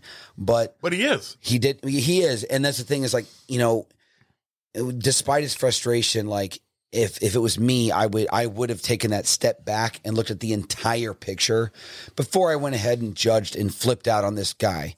I would have been upset, yes, because there were definitely times when I would have been like, dude, What? Like when he was doing the fucking like the hawking and the noises, he's like, "Oh, I can't sleep if my sinuses." You know, I get it, and I would have said something, but in a polite way, and I would have addressed each little thing if it annoyed me. But for the most part, I would have kept my mouth shut because at the end of the day, looking at the big picture, this guy's got a big heart. Sure, he's annoying as fuck, but he's got good intentions. And, you know, he has been like helpful and integral in giving me a chance to have some comfort in this hell of a travel fucking experience. And I would have been less inclined to yell at him. So I've got to give it to Del. I think Del was more in the right in this situation. Oh, Del was. No, see, I agree with that 100%. And the thing about this is that it made Stephen Martin's character, what was his name, Steve Martin's character? Neil. It made him feel, after hearing what he said, it kind of changed him a little bit. It says, you could see like, oh shit. You know, what did I just say? I mean, I just became like the biggest asshole here. And, you know, it kind of changed him and it actually made their relationship stronger, even though they still had a lot of hiccups throughout the way, but it made them more closer to feel like they were almost like brothers in a way. And in a way, I would side on Del's side on that. I felt sorry for the guy. I mean, when you saw Steve Martin on Neil saying all this shit to him, you could just see his eyes almost like watering up. Like he was hurt. Him. It was hurting him. But he still let him finish. Let him say what he had to say. And what he said and the way he said it was just goddamn perfect. I mean, it worked great. And that's the thing about this movie.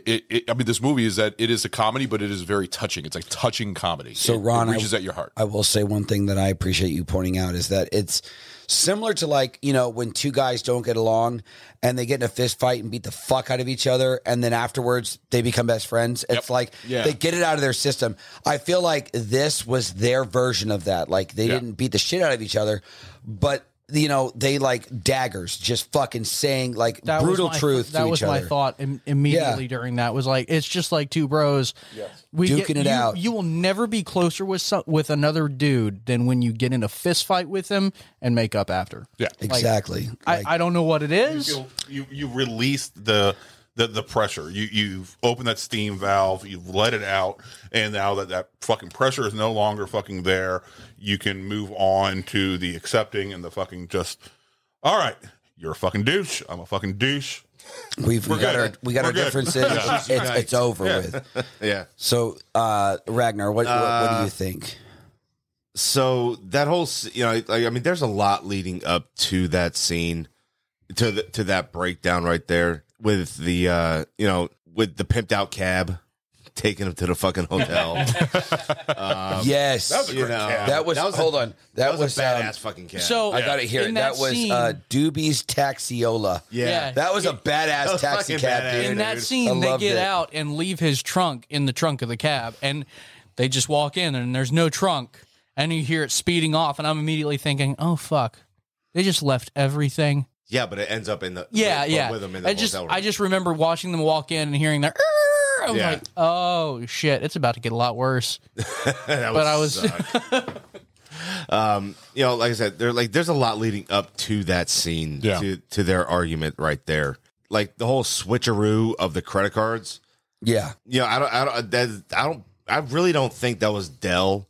I think that was the hotel owner. Absolutely, that absolutely happened by mistake. Yeah.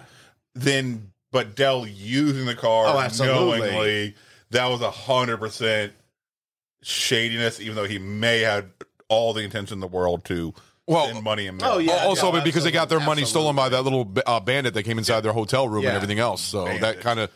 Little bandit. Little bandit. Robert. It is the right word, Robert. but it's just. It's like you little rascal, you. All right, that little ruffian. What a scamp! Who invited Grandpa? The little newsie came in. Wow. Which one of the newsies were you? That's awesome, dude. So you know, a lot leading up to it, and that was Steve Martin's character boiling point for everything that was going on. You know, I think Del handled it really, really well. Mm-hmm. You know, and Steve Martin's character Neil, he blew up. He laid it on him, and he let everything out. He literally felt like hammered dog shit afterwards. Yeah, and then they were cuddling in bed together. And then they woke up snuggling. Yes, you know. Snuggles. Yes. That scene is hilarious. But that scene there gives you a little bit of insight into Del in what you find out at the end of the movie. Right. Exactly. You know? Yeah. And even before that scene when he says that, I haven't been home in like 6 years. Yeah. You know, if you're kind of like, wait, what? Yeah. You know, It's one of those little if you hints. pay attention to that scene there, and then this little snippet here, and then at the end of the movie, everything for him fucking ties in together. Yeah. You know, and yeah, I think Del handled it really well. And I also think he realized, because near the end of the movie, the part where Del's sitting out in the car that's all burned up, and Neil is inside the hotel room, and he sees it. And he's like, and he's sitting in the I truly fucking care snow. for this guy. I can't let him stay out there. And then you see them both just having a good laugh and drinking and eating Doritos, little airplane bottles and everything else, and just talking shit over and just laughing with each other. And it's just That like was a really their cool- relationship is starting to blossom, basically. You know what? I propose, in honor of that scene, we all do a shot out of our barrels right now. I'm going to give it to him. I agree. I'm game. All right. Okay. All right, hold on one second. I'll grab the barrel. Let's do it. Keep talking. I'll get the barrel. Hell yeah, dude. Good call, Stu. Good call. I do love that scene because Good job there, why do Sir I feel Stewart. like I'm at summer camp? You know? Yeah, like they were like just like two young kids having a good time. He nailed it on the head. Spicy boner. Exactly. That's not my Spicy boner. real name, though. Sir? That is technically, I don't think it was said in the capacity of that. but it is. It is a spicy. Whatever. Then it's a spicy boner. I know. Whatever. But if That's if it fine. ends up being No, hold declared on. Did he know though? He might not have He knows known. my name. Then I think we should call it to a vote then. Whatever. Let's call it to a vote. No, call it to a vote. Call for a vote. Okay. Call for a vote. You can call for it. I feel that is technically a spicy boner. Technically. Okay.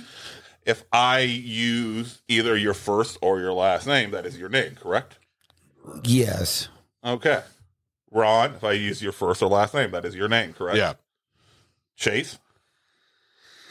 Okay. So my argument is that's a spicy boner. Call for a vote. Okay. All who feel that's a spicy boner, say aye. Gotta be honest. Gotta be All right. honest. Yeah, I'll say aye.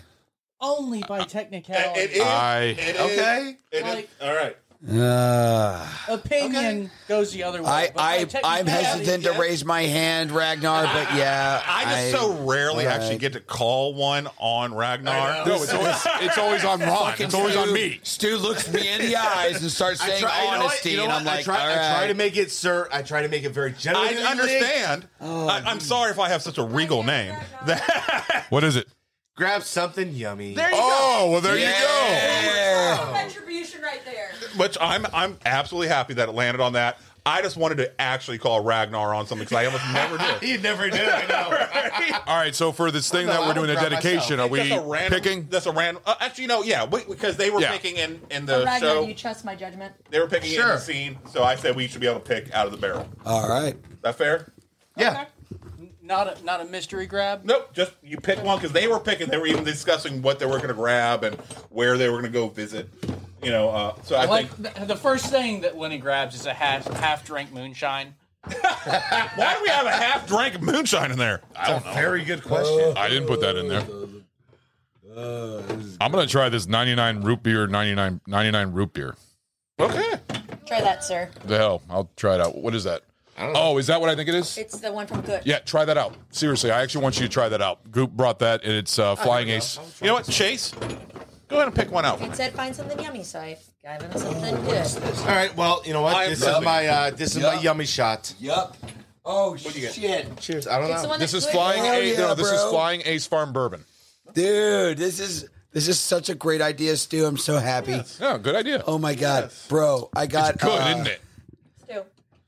Oh my dude, I'm That's so got a nice excited little, right now. American Ace. It's good, isn't it? Bourbon. Okay. I thought it was better than Woodford Reserve. Maybe we should Got a all nice do little burn to a it. shot of that and That's try from it. Flying Ace Farm. That's the one Goop. American Ace. Instead of what Flying you guys Ace. are doing? This says American No. Ace Spirits right on the label. No, American Ace. But it's from Flying Ace Farm. Would you like to try That's the some, name of the Stu? farm is Flying Ace.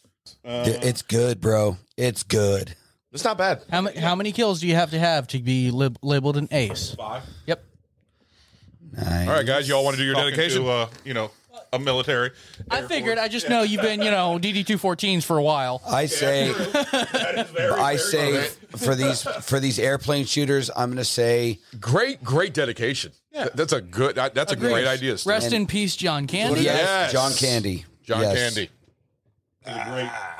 Truly one of the greats. Clinkies. Did you on purpose grab Crown Royal? Yeah. What'd you grab? Crown Royal Apple. Did you grab Hell 99? 99 root beer. You dumb. I've never had it. Anything 99 is fucking nasty. 99 is that booze that hobos buy because they're like, I got $5. Yep. That's the I got shit. 99 cents. You better take that up with Crystal. Oh my god! Oh my god! She fucking loves 99. It's cheap. There's nothing wrong with it She being also cheap. loves you, so I'm her just taste saying isn't that great. hobos. That's a fair fucking. Hey! Hobos don't have a You lot buy of money. 99 They shit buy the when you cheap can't shit. afford Malort. But Did you take a shot of the flag? I will Take a say shot. this: if you find a cheap Thank you, alcohol Sammy. that I'll is wait until cheap, my palate clears. I mean, from that's the, fucking that's the great. Johnny Walker. If you like it, then that's awesome. I'll tell you what. There's yes, please. 99. There's at the the ABC store or the liquor store. They have Much better this. than I would. They have this rum. It's light rum, so it's clear, and it's got like a killer whale in the bottle. I think like a big 750 ml fucking bottle of that stuff is fuck. I want to say it's like $12-14. And it's fucking good. Like I bought it like out of curiosity. Like, well, if it sucks, whatever. And I got it and I used it as a mix. It's fucking delicious. All right, It's got a killer whale on the bottle. I can't remember the name of it, but yeah, it's you can definitely call it from the different bottles because it's got a big whale on it. All right, Sue. So go ahead. What was your Oh yeah. Yeah. Go ahead. Dell or Neil? I was seeing if he remembered because he was absolutely derailing right there. I was trying to the two guys, the movie. Yeah. They talk about stuff. Whose side do you go with? Yeah, there you go. Okay. Yeah. Oh my god. Sympathetically, of course, Dell. We understand where Dell's coming from. With the Monday morning quarterback view that we have for Dell, we have that understanding. But also, I am very, very much in Steve Martin's character's shoes.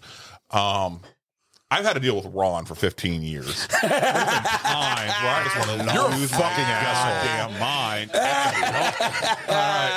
But he means well. Hold on. He tries so hard. Bless his heart. Have you snuggled with him? Exactly, huh? Have you snuggled with him? Have you kissed his ear? Have you massaged his pillow? I did not put my hands between his fucking pillows. I would have been putting my hand between yours. So that you would have been holding his hand. You are the catcher.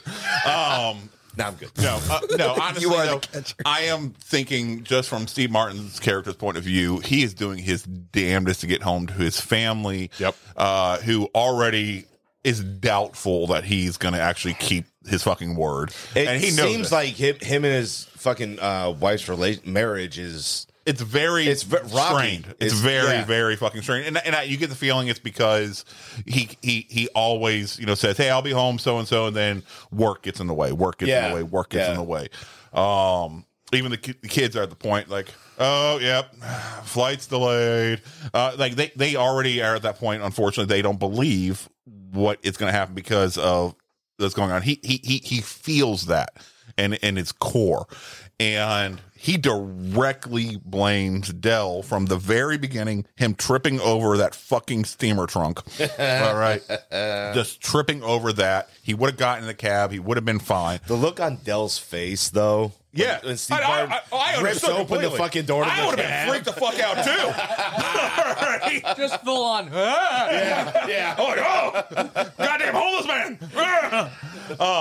But homeless man in a three-piece suit. It's fucking New York. All right. I know. All right. But I understood everywhere that Steve Martin's character was coming from 100%. Because he did. He tried the niceties, the cordialness that society demands, for as long as he possibly could. And then he just couldn't hold anymore. He feels that John Candy's character is the root of the problem, and no matter what he does, this guy keeps being a piece of shit to him, even as much as letting John Candy's character take the shower first and then only leaving him that little fucking goddamn washcloth, and that's it, and then the rest just left soaking towels all around the fucking. That shit was fucking funny. It was funny. I gotta give it to you. It would have pissed you off. But it's one thing after the other, That's kind of common. That's kind of common decency. I will give you that. All right, But and when you're traveling, when you travel alone, you are into one right, thing. You have your own set of things that you normally do. Yeah, and he might have forgotten. But common courtesy. Yeah, he may not get that though. I absolutely believe John Candy does understand common courtesy, but he didn't stop to think about, I have to adjust my actions. Exactly. He didn't stop to take that time to think about it, but he does understand common courtesy. He does understand how to treat people, and even when he was sitting out in the car talking to his dead wife, he's like, yep, there I go.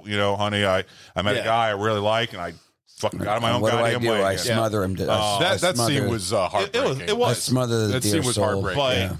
But this is why I understand completely where Steve Martin's, even though, yes, morally, John Candy's character is the right one, but understandably, I'm on Steve Martin's side. I really am. You hit a point, and honestly, I'd rather, just as a man, I'd rather call you out on the shit you're fucking up, man to man, than be a coward and let it continue on without the spotlight being shown on it.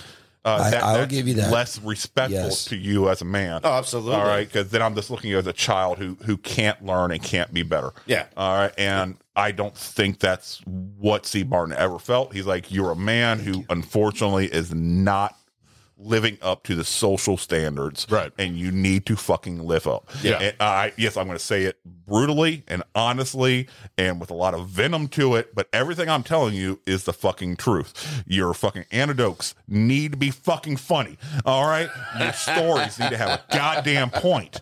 All right, I am trying. Everything I'm telling you, if you actually listen to, it's going to make it easier for you in life. Yeah. So. Iron sharpens iron. Yeah, exactly. So I would have to side with Steve Martin's character in this one. How about you, Chase? Solid argument. Thank you. That's good. I would have to side with Gil because Steve Martin, while I see where you're coming from, Neil Page, everything he was saying was to the point, and it should be said, but it should be said at the moment of the infraction.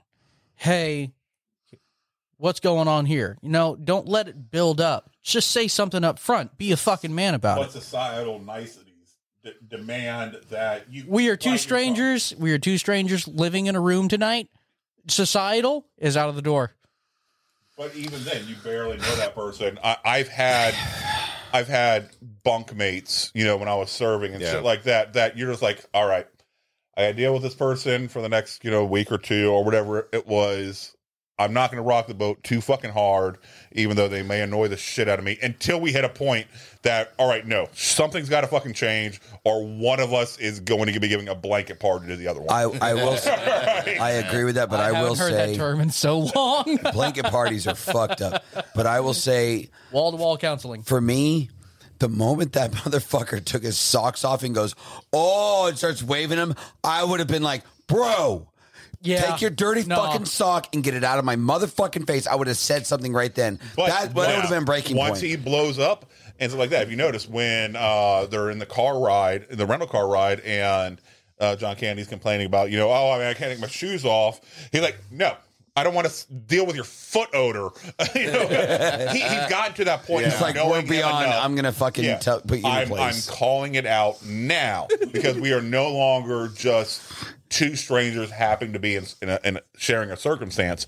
We are now people who've gone through some shit together. Yeah. So I can call you out on your bullshit right now. We've snuggled. Exactly. You know what? You've been inside me now. It's pretty fucking close. What the fuck? You know what I will say? He had his hand in his butt cheeks. Yeah, that's true. It gives you a slight, almost like a David Spade, Chris Farley vibe. Yes. Yes. Yeah. That's why I said earlier that they worked off well each other, that it was pre-Spade Farley.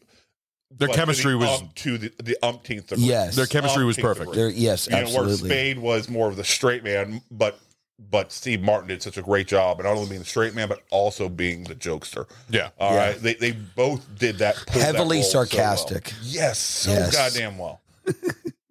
Chase already gave his. But you're handing off the mic to Chase. I'm not handing off shit. Chase is doing a great job, floating the mic between the two of us. He's doing an amazing job. All right. So he is. It's fantastic. He is. So I will. He's good at maneuvering that shit. Similar to Able how to read the fucking scene and realize, all right, Stu's about to talk. I'm going to go ahead and move it to Stu. Or even before I even give the indication about this talk, Chase knows me well enough. I know Stu has something he's going to want to say about this. I'm going to preemptively turn this so that he can be right there and make fun of Ron even quicker. I don't even have to look at him. So I used to be a cameraman for City Hall for a couple of years. I think that. What haven't you done? Jesus Christ! Porn? No, it doesn't. What? What? Hashtag Chase has done porn. They call me Johnny Deep. What? Hashtag gay for pay. It's called The Donkey Show. All right. I can see our fans going on Pornhub looking for Chase now. We have officially derailed. Just know those ping pong balls were bought with love money. All right. No ping pong balls were hurt during the making of this. They were compressed a Ron, little you bit. okay? You okay, Ron? That was funny. I'm sorry. I can't help. Shit. You broke it, Ron. Oh, that was great. Oh, shit. That caught me off guard, bro. So back to this wholesome fucking film we're talking about. God damn it, you guys. This is a family film, man. You know Come what? on. Actually, this is a perfect Hey, segue. did you see that game last night? Yeah. Man, it was, yeah. Perfect segue Bears. into Bears got a great team this year. perfect You know how much segue you into love what I Bears. wanted to bring up real quick. If you were in that position and you were in the snuggle scene and you woke up, how would you react? Me personally, the only thing I could think to do is I would start laughing. I'd be like, this is fucking retarded. Let's just fucking forget it. And For I would some leave reason, it I alone. am thinking of Stu being behind me. Oh my God. I'm sorry. Knowing Stu, because me and Stu have known each other for so long, and I can just see that happening. It's a fantasy. Oh, my God. Hold on. You're picturing Stu snuggling. No, that's not what I meant. Hold on. You just said. You just said. You know what? It's just. You're picturing my hand you know what, between Ron? your meaty Ron, cheeks. Ron, I'm offended. Sammy. I'm offended. You need to worry now. On the podcast, you tell me I'm a beard after all these years. I've been telling you that for years. He has. Now I know you've been lying. Okay, so Ron, just real quick, I'm offended. Out of the entire BAF group, without any hesitation, Stu is your pick. He's the most attractive. You don't want to cuddle me? Come on! No, I'm you'll be a in the great front. cuddler. You'll be in the front Who's of the the train. big spoon? All right, you're gonna be the engine. I'm all right with being the you're little the- spoon. I see. Lenny, you're I the see pretty Lenny blonde. and You're I going to see- be in front. I got blonde hair. Come on. No. I see Lenny and Chase. better It's all grab and together. hold Ragnar's just there to watch. Ragnar's sitting there in the fucking corner, Sweet just Jesus. jerking his fucking dick.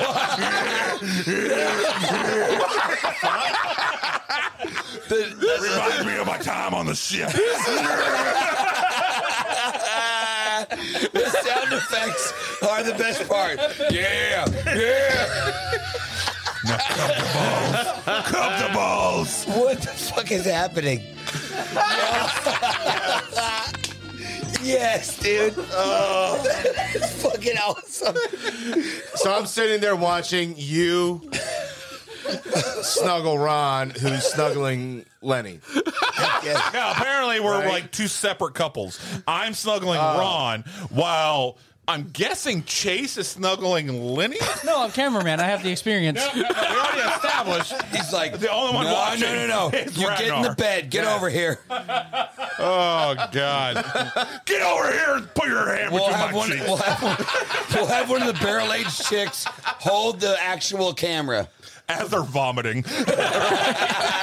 Yes, very much so. So All for right. any of our So much dry Patreon heaving. fans, you want to see this happen? So There is no amount of money. Sorry. So This Ron, will cost you. I'm going to blame this derail on you. Ragnar, what's your response? Okay, is the response from Steve Martin's character or John Candy's character that you're asking? That's the question. You know what? You go ahead and pick which one. I don't care. Elaborate. Okay, all right. So the response from John Candy's character, that's accurate. There's nothing wrong with that at all. Okay. There's not. You're snuggling at night, and you know what? You curl up. You have a sleep. You don't know what's going on. You're dreaming. You kiss the ear. You know. Especially how lonely that man had. Yeah. Yeah. Okay. You know. Okay. But you know what? Valid argument. It's not the question of why my hand is up your butt cheeks. It's the question of why are you holding my hand while my hand is up your butt cheek and I'm kissing your ear. And does that mean Steve Martin's character was the little spoon in his marriage? Absolutely. I mean, if he's familiar with it, apparently. That seems to be his comfort zone. Ragnar, I am. That was well articulated. Yeah. Thank you very. I have good words sometimes. You know what? A sound argument, sir. Hat tip to you for the snuggle scene. Just remember, if your significant other is lactose intolerant, it's not being a little spoon, it's having a jetpack. Stu, how about you? Okay, I'm going to answer from Steve Martin's role, even though I don't feel like I would. Ever be in Steve Martin's role. Will. I've always been Big Spoon. All right, so I feel my instinct is to be Big Spoon. Not tonight. But if I was Steve Martin's character, I wake up with one in the chamber. Oh my God! So I did not know it was going to go this way. It might be like a terror fart when I wake up and feel a hand between my cheeks, and I'm like, oh! When you get scared, stuff comes out. My skunk defense would come out. Yeah. But guess what's going to happen after that? That hand is going to come up and it's going to go. Oh, and then I get pink eye. Oh, no. Yeah. You cup it like a little bird. Cup it like a little bird. Like a little bird. No, but if I was Steve Martin, just because I wake up busting ass almost every fucking morning, and like John Candy would like be a vomiting. loud one, or like Vomiting a in your hair. vibrating level. It's like that, but that would probably be my first instinct. I'm like, oh. You get scared, you clench. It makes sense. Yeah. So that's the only, I can only answer it from that point of view, because I've woken up from as Big Spoon. I've woken up as with Little my arm, Spoon? with my arm around. I've shared beds with dudes and shit like that. You know, pass out drunk. You know, so He like confesses it. Yeah, I've shared bed with dudes. I ain't gonna say I had sex with them. On my episode. All right. 5 feet apart because we're not gay. No, it was fucking like literally like, all right, drunk. All right, I ain't going home with that fucking, Shamu looking bitch. So we end up you have fucking a falling choice. out, on the bed. Over or something. under. Yeah. Huh? That's over or under. I always felt, if it wasn't my bed, I always fell asleep on top of the covers. If it was my bed, I was under the covers. If I was sharing the bed with somebody, they were on top. But I have woken up in both times with my arm laid across, whoever was in my bed. Yeah. Or, whatever bed I was sharing, my arm just instinctively goes across. And I don't know if it's subconscious. Because if they start moving, I know it'll wake me up. And if my hand's on top of them, so either I'm going to send something or they're going to send something. Yeah. Either way, I'm waking the fuck up if something goes wrong. And I've done that in relationships. I've done that all throughout my life. Whenever I share a bed with somebody, my arm will end up inevitably on top of them, and that's just what it is. So I've woken up, and then I've woken up with dudes like curled, in the little spoon. Like I was a Big Spoon. I'm like laying on I sleep most of the time on my stomach. So I've woken up with them like little spooning on my side. And he's got my arm around, and I'm like, no homo. And I shoved them off the bed while I wake up. Right? And they bang their head on the nightstand. Right? If they're on their back or on the stomach, I don't push them. But for some reason, if they're on their side and I wake up, I'm like, oh no, that's too close. That's too intimate. Right? And it's always funny though. It really is. Yes. I'm learning so much. I love it. How about you, Chase? I would say, honestly, Steve Martin's reaction is on par, except I don't really have to like reassure myself. I would just start fucking laughing. Yeah. Like, it's just At the what the hell absurdity are of you it? doing? Yeah. That's all. Like, You wake bro. up with my hand between your cheeks. What? Yeah, what the hell are you doing? You're just gonna start laughing. If you You're just start gonna laugh. whittling, you start trying to, check some oil. We're having another I can just see fucking you problem. laughing going. You're like, if You gonna do it start again? smelling your fingers, I'm gonna worry. Tickle. You're about to buff my pickle. Oh shit! Yes. That's fantastic. We've gone like a 20-minute tirade on no homo shit right now. I don't know. It sounds pretty homo. No homo. No homo. No homo. No homo. You gotta say no homo. And You're the last. Hey, and then- you're the homo. You're so gay now.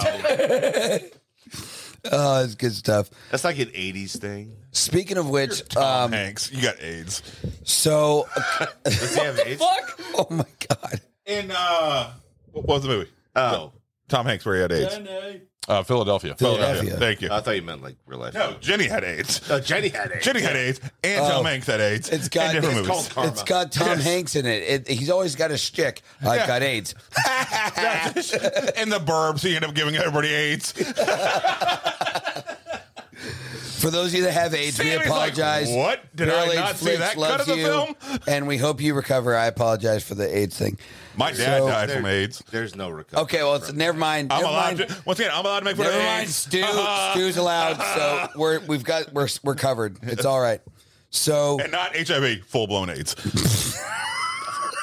he's like, just to make sure you know, and know. Yeah, my dad, my bio dad, legit died from full blown AIDS. Oh, okay. I thought you were talking about okay. You know you know the man I call dad. You know he's still alive. Yeah. All right, That's what I was trying to you figure were so out. shocked. You're like, I didn't know that. Weird. I thought I just saw him last week. Oh my god. What the fuck? I don't are know. you okay? My mind just went blank. All right. So that's another good question I was going to ask you guys is, Who has AIDS? do you have AIDS? No. So if you were in Neil's shoes, not necessarily like putting your mindset as Neil, but you yourself, if you were kind of in his position, how would you react to Dell? Like, would you befriend him? Would you want to punch him in the fucking face? Like, how would you react to him? In all honesty, if you were in Neil's position. Oh no, I'm a nice guy, so I would actually talk back to him. But if he keeps talking my ass off, I will try and get the fuck away from him because I already deal with people like that at work. That they're very nice and they talk to you, and I'm like listening, I'm like smiling, yeah. I need to get the fuck away from you, seriously. And I try and walk away, seriously. So if a guy's talking my ass off, like seriously, to keep him going and going and going, I'm gonna try and go.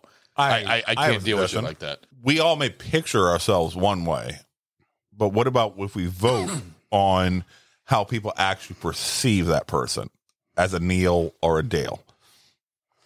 I was actually, one of the questions I had in here was, do you identify more as a Neil or a Dale? Yeah, so you may identify one way, but you actually may come off as another way. True.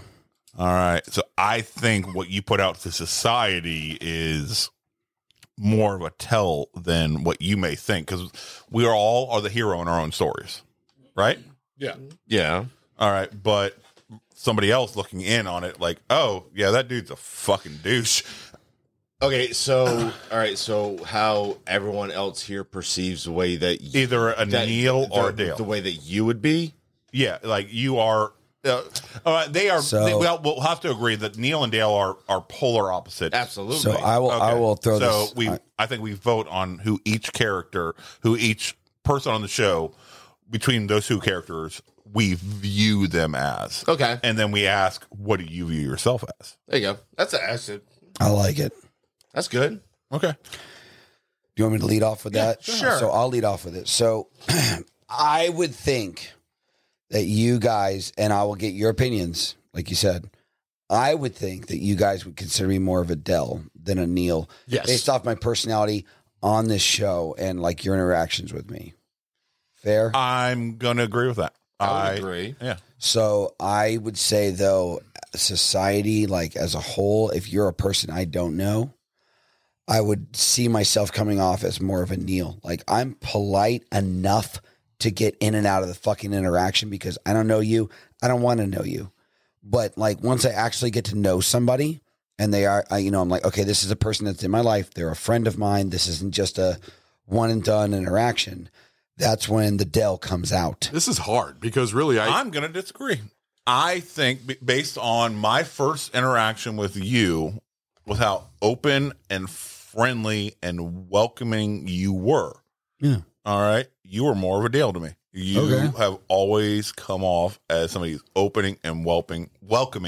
You want to accept everybody into the tribe.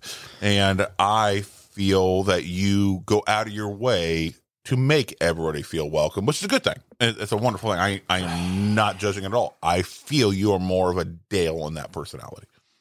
I appreciate that. I would say more the whole Neil thing is more like if I'm at the supermarket and you're like my checkout person, you say, how are you? And I'm like, oh, I'm good. How are you doing? And you tell me, I'm doing okay. Cool. But if I say, how are you doing? And the checkout person goes, well, my boyfriend broke up with me yesterday. And at this point, I'm like, oh, fuck my life. Please. You're not there. You may mentally You're not be wanting thinking to listen that, to their life but story. I think you would, oh man, that really I do. fucking sucks. I come off as a Dale, but in my mind, I'm like, please stop exactly. talking. But you come off everywhere that you go, you come off as a Dale. I will give you that. You know what? Okay, I'll give you that because that is true. Like if I'm in a supermarket and someone did do that, in the back of my mind, I'm like, please shut the fuck up. Like, I don't care. But I would never dare say that in person, like to their face. Exactly. I'd go, oh, I'm so sorry about that. I'm so hurried. I would sit there and I would do my absolute best to come off as genuinely empathetic and sympathetic to their situation. Yeah, and I honestly think that most of us here, if not all of us here, would be that way. Yeah, because we all have a common, I see half Dale and half Neil in me. That's what I mean. I see half of each. Because I can get extremely annoyed about somebody like very easily to the point where I'm trying to get away from them and everything else. No, I could actually, yeah. But I'm also a very opening person and very friendly person and like to be very talkative. But it's almost like half and half in my opinion. It's like you have to get the right kind of vibe. I see are a Dale. Yeah. You are a Dale to me. Dale. Absolutely, you are a Dale. Yeah. And I thought I know it's not a bad thing. Judging Dale. I see you as a Neil. I see you as a Neil. I seriously see you as a Neil. I think you're the only Neil. I think he's a fucked up, dirty version of Dale. That was fucking great. Broken Ragnar. That is a point for me. Oh, that was good. For the audience, that was good. That thump you just heard was Ragnar throwing his headset down on the table because he just fucking. Everything here because I literally just took a fucking drink. But no, I view Ragnar as also a Dale, but in a fucked up, dirty way. He will be able to identify and come up with a story and be able to laugh with anybody who comes across his way, and he'll come up with some fucked up, dirty fucking story of something that he's done or experienced or had done to humanize himself to whoever the stranger is. What would you see yourself as? I could see that. Yeah. I honestly, I feel that I'm a Neil. I tolerate people. I respect the rules of decorum in society to the point, but honestly, I could give a fuck less about 95% of the people I deal with. I have to put up airs. Yeah. Especially in my job, I'll deal with the public, and so I'm like, oh yeah, no, I understand. And then the people behind me, they're just losing their shit because they know I am cussing them out up and down, left and right. That's what I'm saying. That's why I see some of my goddamn morons. Trust me, that's why I deal with customers, and I that's why I see a lot of Neil and me. Even my beautiful, amazing wife, Harley, she'll call me up so fucking often. I hate talking on the phone. And I've made expressly clear to her several times. I'm like, I don't like fucking talking on the phone. I completely really agree don't. with you. And I'm not a phone guy. She'll call me up, and I have certain times in my day job that I'm busy. I'm like, do not call me between this hour and this hour unless it's a goddamn emergency. Yeah. And she still calls you. All right, and she'll still call me. And I always pick up because in case it's a fucking emergency. The boy who cried wolf. Yes. Yeah. So I'll pick it up. And then she'll start It's fun talking. to hear your voice. And I'm slowly putting the phone away from my head and putting it down on the desk. Yeah, dear. Yeah, that sucks. And people around me are like, she's gonna fucking kill you one day, until they have sat with me enough times to realize I am being super fucking patient. I love you, Harley. I love you to death. But Jesus fucking Christ, I hate you sometimes. So I feel that I'm more of a Neil personally than a Dale. That I can be nice until I do not have to be nice anymore. I would say that you are a Dale once, you are committed. Once you've made that commitment, like, okay, this is a person I want to be friends with. But Neil was that same way. Neil was, once he recognized Dale and brought him into beyond the stuff, then he's like, okay, now I'm just going to go ahead. Even at the end when he's, helping carry the trunk and shit like that into his house, this is my friend. He accepts him. I accept Ron. I accept Ragnar. I accept little 12-year-old Chase. All right. That sounded really, really wrong right there. I accept the shit out of him. So you know. All right. Over and over. Once I accept you, just like Neil. Once I accept you, we're good. I've never noticed a collar. I didn't know you were a priest. Oh my God! So why do you think I bless you, my son? On that note, well, how about Chase? Yeah, exactly. I'm 100% Adele. Crystal says that my superpower is that I could drag out a conversation with a brick and it actually be an interesting and riveting conversation. I talk entirely too fucking much. I'm a social butterfly as it is. And it really does seem like I often have a never-ending well of patience with people, which is why I'm good at my job. Yeah. Quite frankly. So, all right. Yeah, I'll accept it. I'm Adele. Okay. I like it. So one of the things I was going to do is hand it off to Ron here. As usual, he's going to, and this is good. Actually, this is very good in my opinion. And we can all kind of give our opinions as well after Ron gives his piece. But I wanted to bring up the score. Ron wants to give his piece for once. Really, see, this piece that's playing right now is actually not the score. This is actually a song from Dream Academy called "Power to Believe." It's an instrumental. Really good song. Dude. But the thing about the song is all right with about to have sex with the words. But Jesus Christ. But the fact is, dude, I think I want to bang to this song. I have banged to this song. Damn! I have banged to this song. Okay, more than once. Yeah, baby. Right. But it works. It works as a fuck music. You're saying Steve Martin and Jack Kennedy are gonna fuck? It gives you the right rhythm. They could. Nice and slow. Exactly. Nice and slow. Okay. I'm not even, maybe fuck is the wrong word, but make love. There you go. Yeah. Romantic as fuck. You're just going those deep strokes in and out while you're staring at her in the eyes and shit like that while you're on top. The little beads of sweat coming down. All right. This is the derailed. Oh, no. You got to make it. You got to make it. Oh, my God. Yeah, I'm loving this right now. This is fucking beautiful. So on that note, yeah, so this is pretty... It went completely the other way. No, he just got done saying his piece, and then there's that part of the song that goes, ah. That's fucking awesome. Oh, I love it. fuck. All right. So good. So you were okay, yeah. Oh, this is a song by Dream Academy, and then that was all. No, What I'm just else you saying got? it's a song by Dream Academy, and the song's called "Power to Believe." And the fact is that it was used in very emotional scenes, especially with the part when Del was talking about, this is who I am. This is, get over it. I mean, live with it. And it just worked out really, really well. And I thought that it was a very beautiful piece, and it was played a couple times throughout the movie. But the score was done by Ira Newborn, which it had a nice 80s sound to it, and it just fit with the movie perfectly. She's actually done.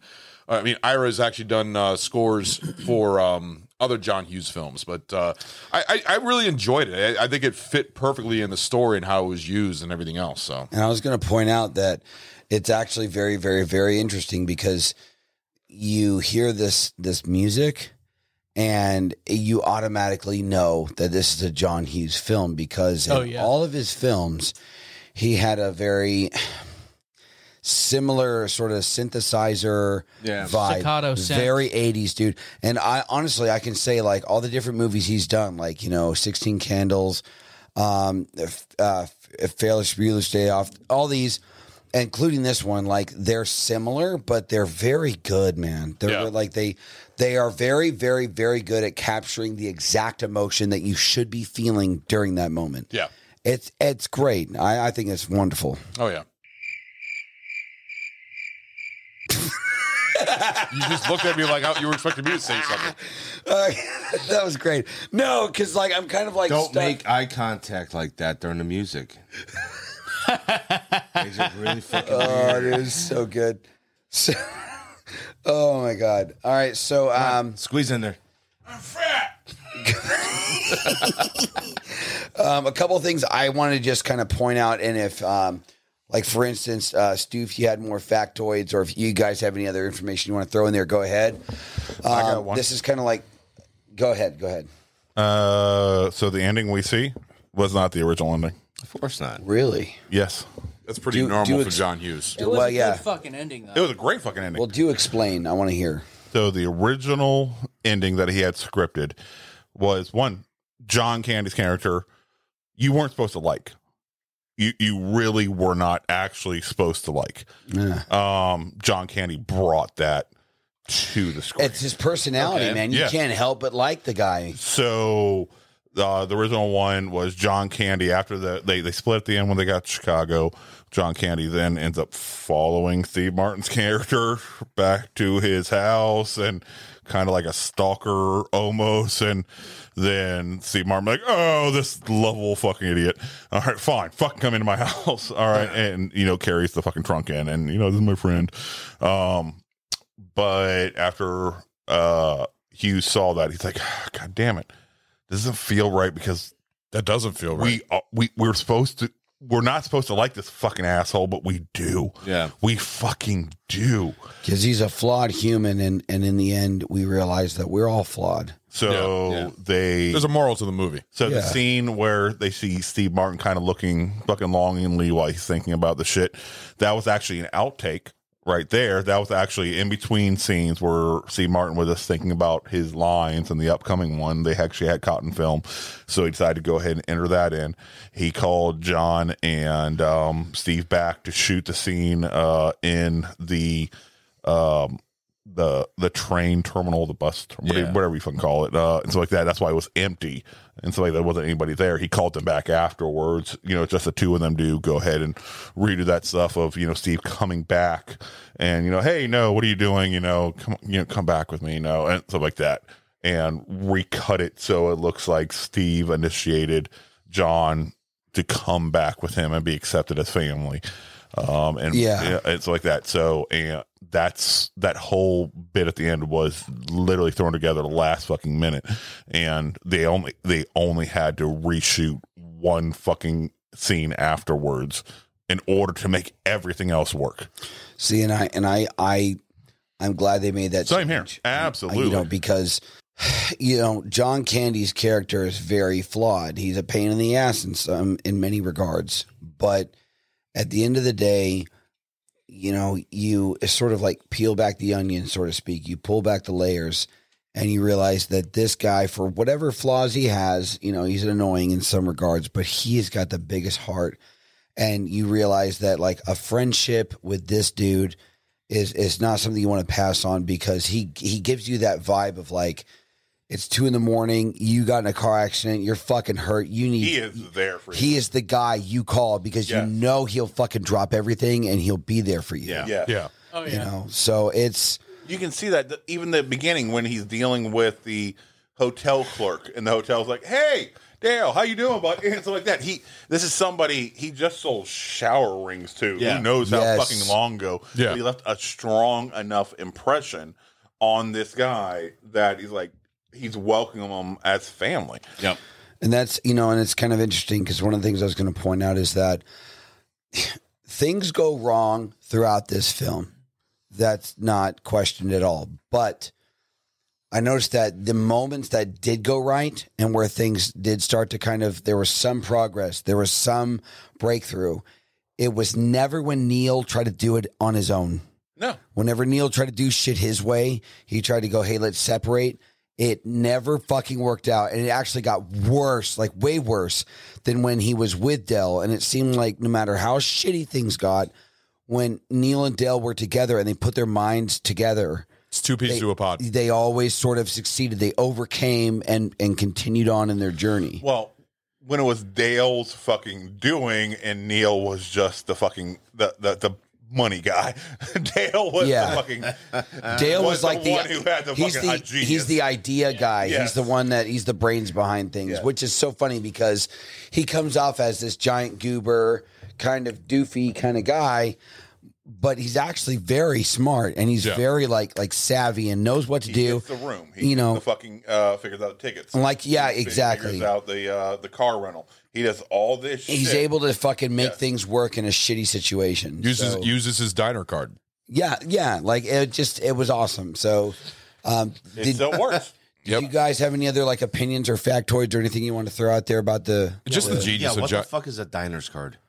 It was a. So I never understood. Whenever I see that in a fucking movie, I have a diner. Was that an old 80s credit card? So in the early days of big credit cards, you had Visa, you had MasterCard, and you had Diners Club. American Express and Diners Club. Diners Club got pushed out the way. Yep. They got they couldn't keep up with. Didn't they get bought out by Visa, I thought, or maybe, but you had those big four. That's what they were. You had Amex, Visa, MasterCard, and Diners Club. And Diners Club went by the wayside. Amex ended up becoming more of a fee-based one that you get some perks out of. And it came down to Visa, MasterCard. Yeah. Those are the two big dogs that are on the block now.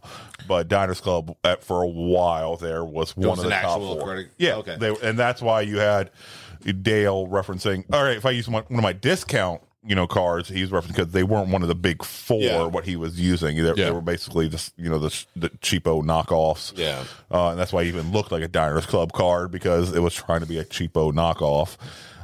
And that's what Diners Club was. Okay, I got one thing to say about the movie. Did you all know about the end credit scene? No, but you're going to tell us. There's a scene after the credits of the guy in the beginning of the movie looking at the posters or whatever, the magazine covers. What does Neil work for? He's an ad exec. Yeah, the ad. It's showing him still looking at the ads. It's right after the credits. That fits. I don't know if you guys knew about that. I did not. I watched the credits all the way to the end, and then I realized. And then it showed a scene of the guy just sitting at the desk looking at the ad still, just like in the beginning. I don't know if you guys knew about that, but there's an after credit scene after this movie. It's fucking hilarious. It's like only maybe 15, 20 seconds. Yeah. So if you ever watch this movie, stay after the credits. And there's that little extra scene right there of that boss taking like fucking forever to look at the ads. That's fucking great, dude. I'm gonna have to check that out. Yeah. So look it up. It's on Google. It's on there. I saw it when I was watching it because I was when I was doing the pulling the sounds from this, and I was pressing the credits. Like, oh shit, there's an after credit scene after this. That's awesome. So yeah. So unless anyone has any objections or anything they want to add, I was going to move on to pint reviews. Okay. Sound good with you guys? Sounds good to see, me. This one was hard. Yeah, no, for me, okay, I'll start it off. So, pint reviews. Enjoyment, I'd say a 4.5. I fucking love.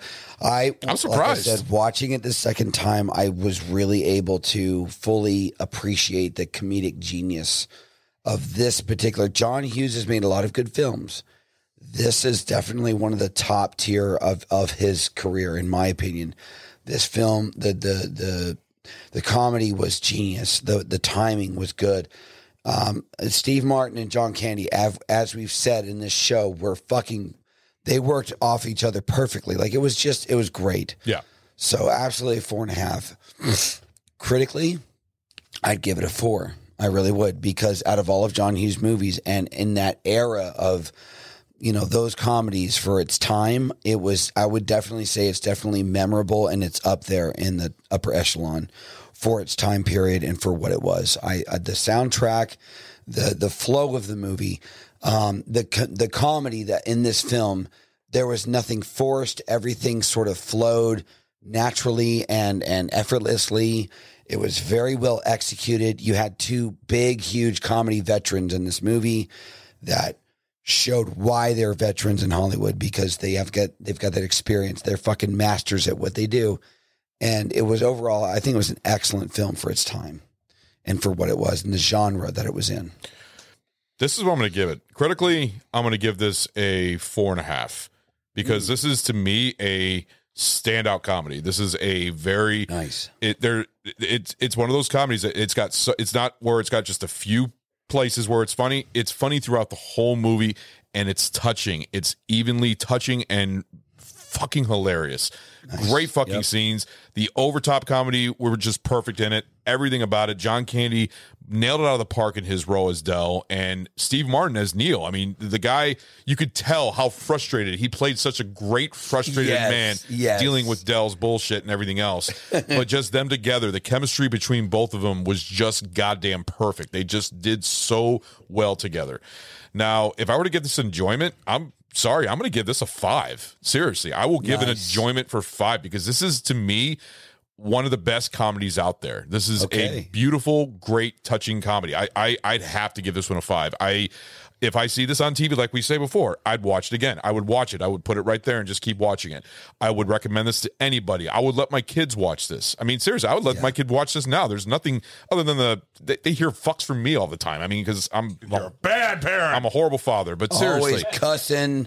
It's a fucking good movie. I mean, this is just it's got great morals to it. I mean, it just shows how different people can become really good friends, and it's touching. I fucking love this movie. It's a 5 for enjoyment. So yeah, that's my pints. Nice, man. Ragnar. All right. I'm not going to give it a 5. Critically, 4. Okay. Okay. I mean, you have during this time frame, you have two big comedic geniuses who worked on SNL and worked the comedic stage and worked the theater and everything. And they brought, each of them in their own right, in their own movies, each one brought their own genius to their roles together. They both brought a different side of their comedy to the roles, and it meshed really fucking well. You felt for Del, and you kind of hated Neil, but then you felt for Neil. So it during the 80s, it was, I think, if I remember, that was kind of a thing, like you like this one person and you hate this one, but then you start to feel for the one that you hated, and everything like blends together. When you start to understand them. Yeah. And that was a typical 80s movie, but this here, you had two comedic heavyweights in the same fucking movie. And it fucking worked really fucking well. I mean, there's a shit ton of funny scenes in the whole movie, and a lot of ones that pulled at your heartstrings, which worked well, I think. especially for a holiday movie like this. Enjoyment. This is a movie that it's been a while since I've seen it, actually. So I forgot how good it was. What did Stowe think about it? She liked it. She liked it? Yeah, she liked it.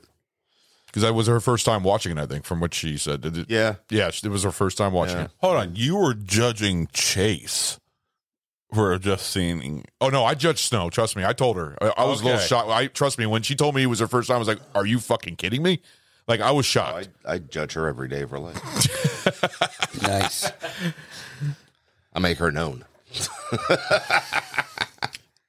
So enjoyment, 4.25.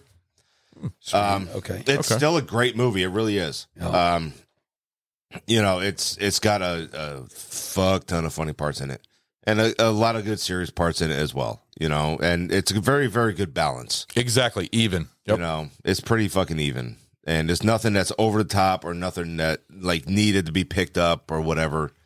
Those two there played off extremely fucking well, and he will be. He's extremely sorely missed, John Candy. Yeah, I can't wait to watch that documentary. Stu, 4.5 for both critical and enjoyment. Nice. The dialogue was amazing.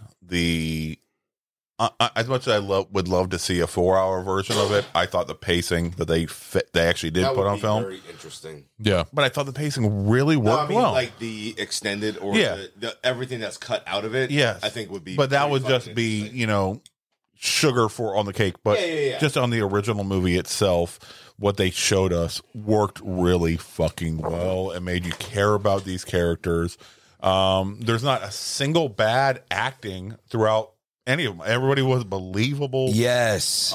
For the roles. Even the redneck guy that pulls up with the pickup truck and his wife. Oh my God. That was She fucking may be small, but she's strong. Yeah, that baby came out she's like, sideways. She "What?" didn't even scream. I was like, damn, girl. It was funny. She just basically put the baby down in the fucking seat. Like, I'm gonna show him some shit. Watch this. Yeah, you got Jedediah. I'll be right there, Jedediah. Or whatever the fucking name was. But it felt like Jedediah sound right. But no, the acting was phenomenal. The pacing was amazing. The score was on point. Yep. It made you feel for the scene, which was nice. Yeah. Everything felt right. You felt them being in the snow. You felt them, being in the city. You felt them being on the train. Everything. You could feel the discomfort. Yes. Yeah. And they did an amazing job showing that. So like I said, there's almost nothing to change about this. The only thing, if I would give a critique, would be maybe showing a little bit more of the family dynamic, that Steve Martin may have been, she was barely in the movie. Yeah. It maybe highlighting that a little bit more to highlight the stress and emotions he may have been going through, just to pull at the heartstrings a little bit more. Yeah. What, in my opinion, would have paid off a little bit higher, especially the emotional ending and stuff like that. It would have been a more appreciated payoff. Yeah. But even though with what they showed, it still worked, it still worked very well. And like I said, enjoyment, 4.5. Time after time after time after time. I will rewatch this film, and yes, time after time. Nice. Yes. Yes. Great job, Chase. Even though that was 30 years before you were born, but it's okay. Chase, it's okay if you fall. I will catch you. With his penis. Sweet. Yeah, baby. No, this is an amazing, amazing film. Would you say this is John Hughes' best film? You already asked me that in the beginning, and I will give you the same answer I give you now. In my heart of hearts, I feel like it is. And if you're talking about best overall comedy, then yes, without a fucking doubt. Without a doubt, this is his best comedy. Well, he's got a small filmography. I mean, he's only got 6 or 7 films. That's why I'm curious. But what's funny is that they're all fucking iconic. Yeah. Even Weird Science. You say the name of that film, and there's someone in a group of people that's going to go, "Oh fuck yeah!" every time. Because and actually, there are usually multiple people in a group that'll be like, "Fuck yeah!" Yeah. I don't think I've met anybody who actually doesn't enjoy John Hughes. And I want to say every last one of the films he's done, the moment that the name of the film is mentioned, or the moment you like watch it for the first time, the vibe for its time period is instantly known. You just got it, you know. A lot of times, like, you may not know who the director is, but as soon as you mention the movie that like he's associated with, Weird Science, then you understand who 16, he is. 16 like any of those, You know? That motherfucker, John Hughes. Remember Jay in Dogma? Yeah. Remember that scene where you're complaining about him? You can't complain about fucking goddamn John Hughes. I'm sorry. That motherfucker knows how to pull on your fucking heartstrings. Yeah. He does. All right. He's amazing, and he writes it to feel real. Yeah. No matter how outlandish, like we keep referencing Weird Science, no matter how outlandish the idea itself is, it felt real. Oh, absolutely. Yeah. I think he the had movie an amazing talent at that. I think the movie that's more praised for John Hughes being his masterpiece is The Breakfast The Breakfast Club is a great film, but don't worry, Sammy, I won't forget about you. Breakfast Club and Planes, Trains, and Automobiles are completely two different movies when you think about it. Did he just pull a dairy from Letterkenny? Breakfast? What? I could have sworn he just said Breakfast Club. There we go. Breakfast Club. I may have said Breakfast Club, but No, him. Not you. Oh, I didn't catch that. I said Breakfast No, Club. it's gotta- I don't know. It it's just gotta it be your hit me, and bowl. I was immediately attaboy. What are your pie reviews, Chase?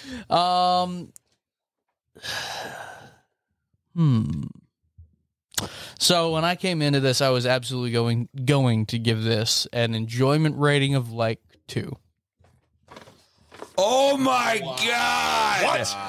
Wow. And I'm glad that I'm on this show because talking through the movie and remembering everything and walking through each of those scenes, it really helped me realize that I enjoyed the movie a lot more than I had initially felt.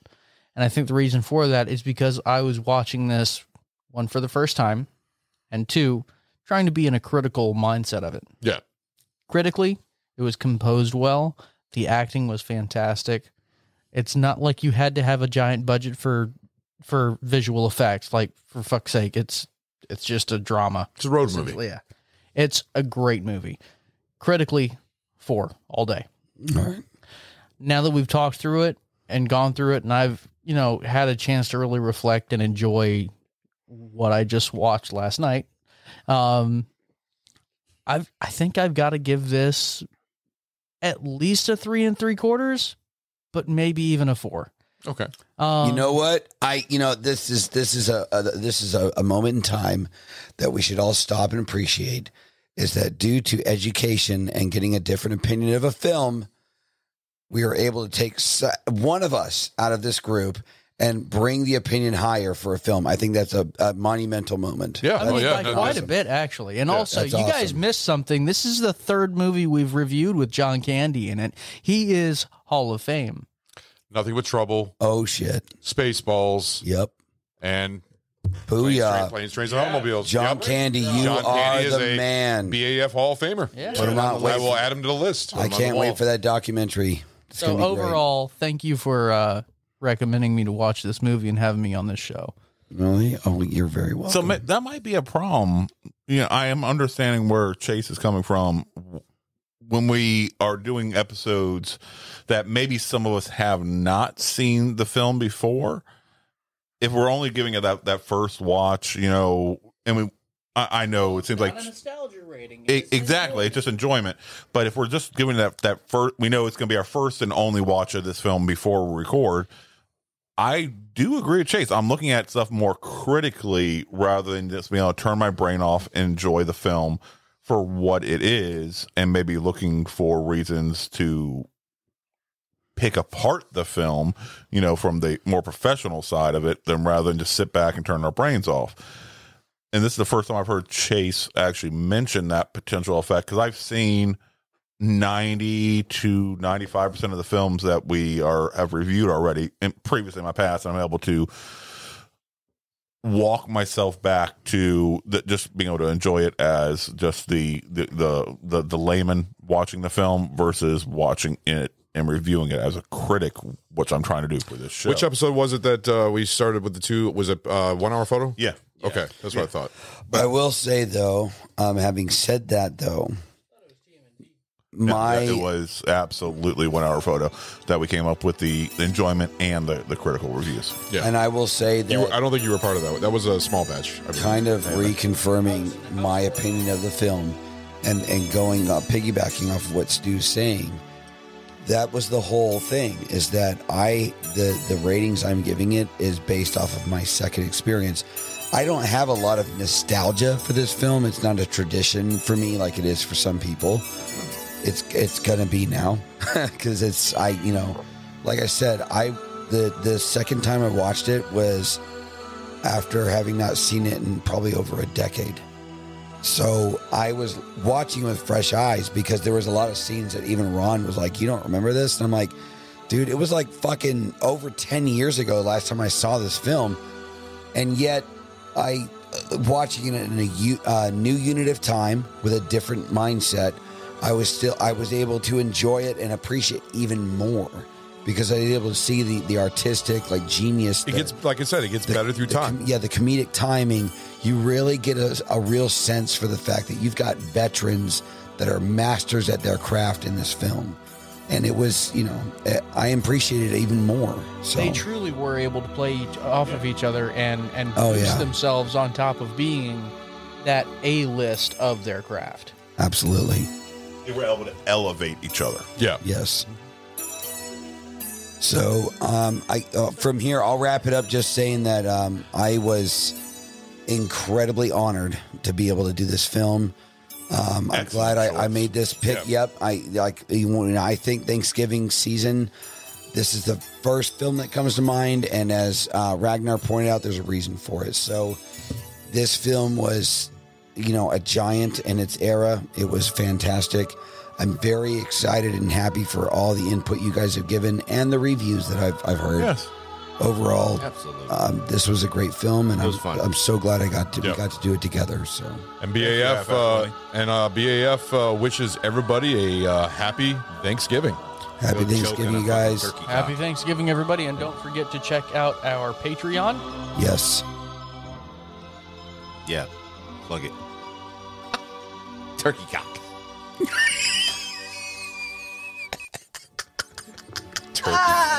Turkey cock. On Patreon, there's turkey cock. Gobble gobble, bitches. I'm pretty sure that's illegal. In some countries, I think it's illegal. Might be mandatory. Maybe mandatory. All right. Tune into our Patreon so you can watch Lenny play with his giblets. No, seriously. 1, 2. That's the OnlyFans. Happy Thanksgiving, everybody, and don't forget to check out our Patreon at Barrel Aged Flicks, or go ahead and message us on Instagram at Barrel Aged Flicks Podcast, or on Twitter. Give us a shout. Let us know if you have any recommendations or anything good you'd like to talk about. And also, guys, please check out the Deluxe Edition network that we are a part of. The network is amazing with a whole bunch of other pods that are great for listening, all different types of genres. Please check them out. We got absolutely. Yeah, no, it's a fucking great. What are we up to, like 16 fucking shows on the fucking? And I have a couple. I have a couple more coming in to add to the bit, so it's going to be getting even more. God so bless it. Yeah, it's nothing but gold. Baby. It's climbing up. Yeah, some great fucking shows on there. And what's it? Horsing Around is the podcast of the month right now. I want to say. Yes. Make sure you guys check them out. Fun, just a great way to to sit back, throw your ears on, and just kill some time. Absolutely check them out. And they have some. We have other great episodes or great partners on the network, such as we got the Deluxe Edition, of course, the granddaddy. That's Casey and Ray, and also 10 Cent Beer Night. Ray. We have Real Drunks. We have Bev's Video. Yep. I mean, there's a whole bunch of them on there. Return of the Living Flet. I mean, there's just great fucking shows on the network. So, what'd you land on? You spun the wheel. What'd you land on? Grab something yummy. Grab something yummy. I will. So, guys, yeah, check out the Deluxe Edition Network, and also keep listening to our other shows coming up. And Christmas is coming. We got a lot of great Christmas shows coming up here soon. Hold on. Seconds, man. I've got a thing I want to say at the end. You must follow the directions of the wheel. Point at me. This is being derailed. And lastly, I just want to throw out there, guys, as corny as it sounds, think about what you're grateful for or thankful for. Yes. And show it that it's being thankful for. Share it. Show it. Hey guys, this is Ron. Thank you for listening to our podcast, Barrel Age Flicks. 2022 has been an amazing year with our great shows, including BAF, The Small Batch, and The Tasting Room. If you like our show, please leave a 5-star rating on Apple Podcasts and Spotify. Guys, this helps out enormously. Give us a follow on Instagram at Barrel Age Flicks Podcast. If you would like to send us a special film request, please contact us via Instagram and we will give you a personal shout out on the show. We are also on Facebook and Twitter. Our podcast is available on Apple Podcasts, Buzzsprout, Google Podcasts, Audible, Pocket Cast, Spotify, CastBox, iHeartRadio, and Pandora. Special thanks to Carl Casey at White Bat Audio on YouTube for his awesome music. This guy fucking rocks. Check him out. Want to give a shout out to Sammy, one of our guest hosts on the show who does our amazing album artwork. Thank you, Sammy. Our podcast only exists because of listeners like you. To find other great shows, head over to deluxeeditionnetwork.com. Hope you join us for our next episode. Later, guys.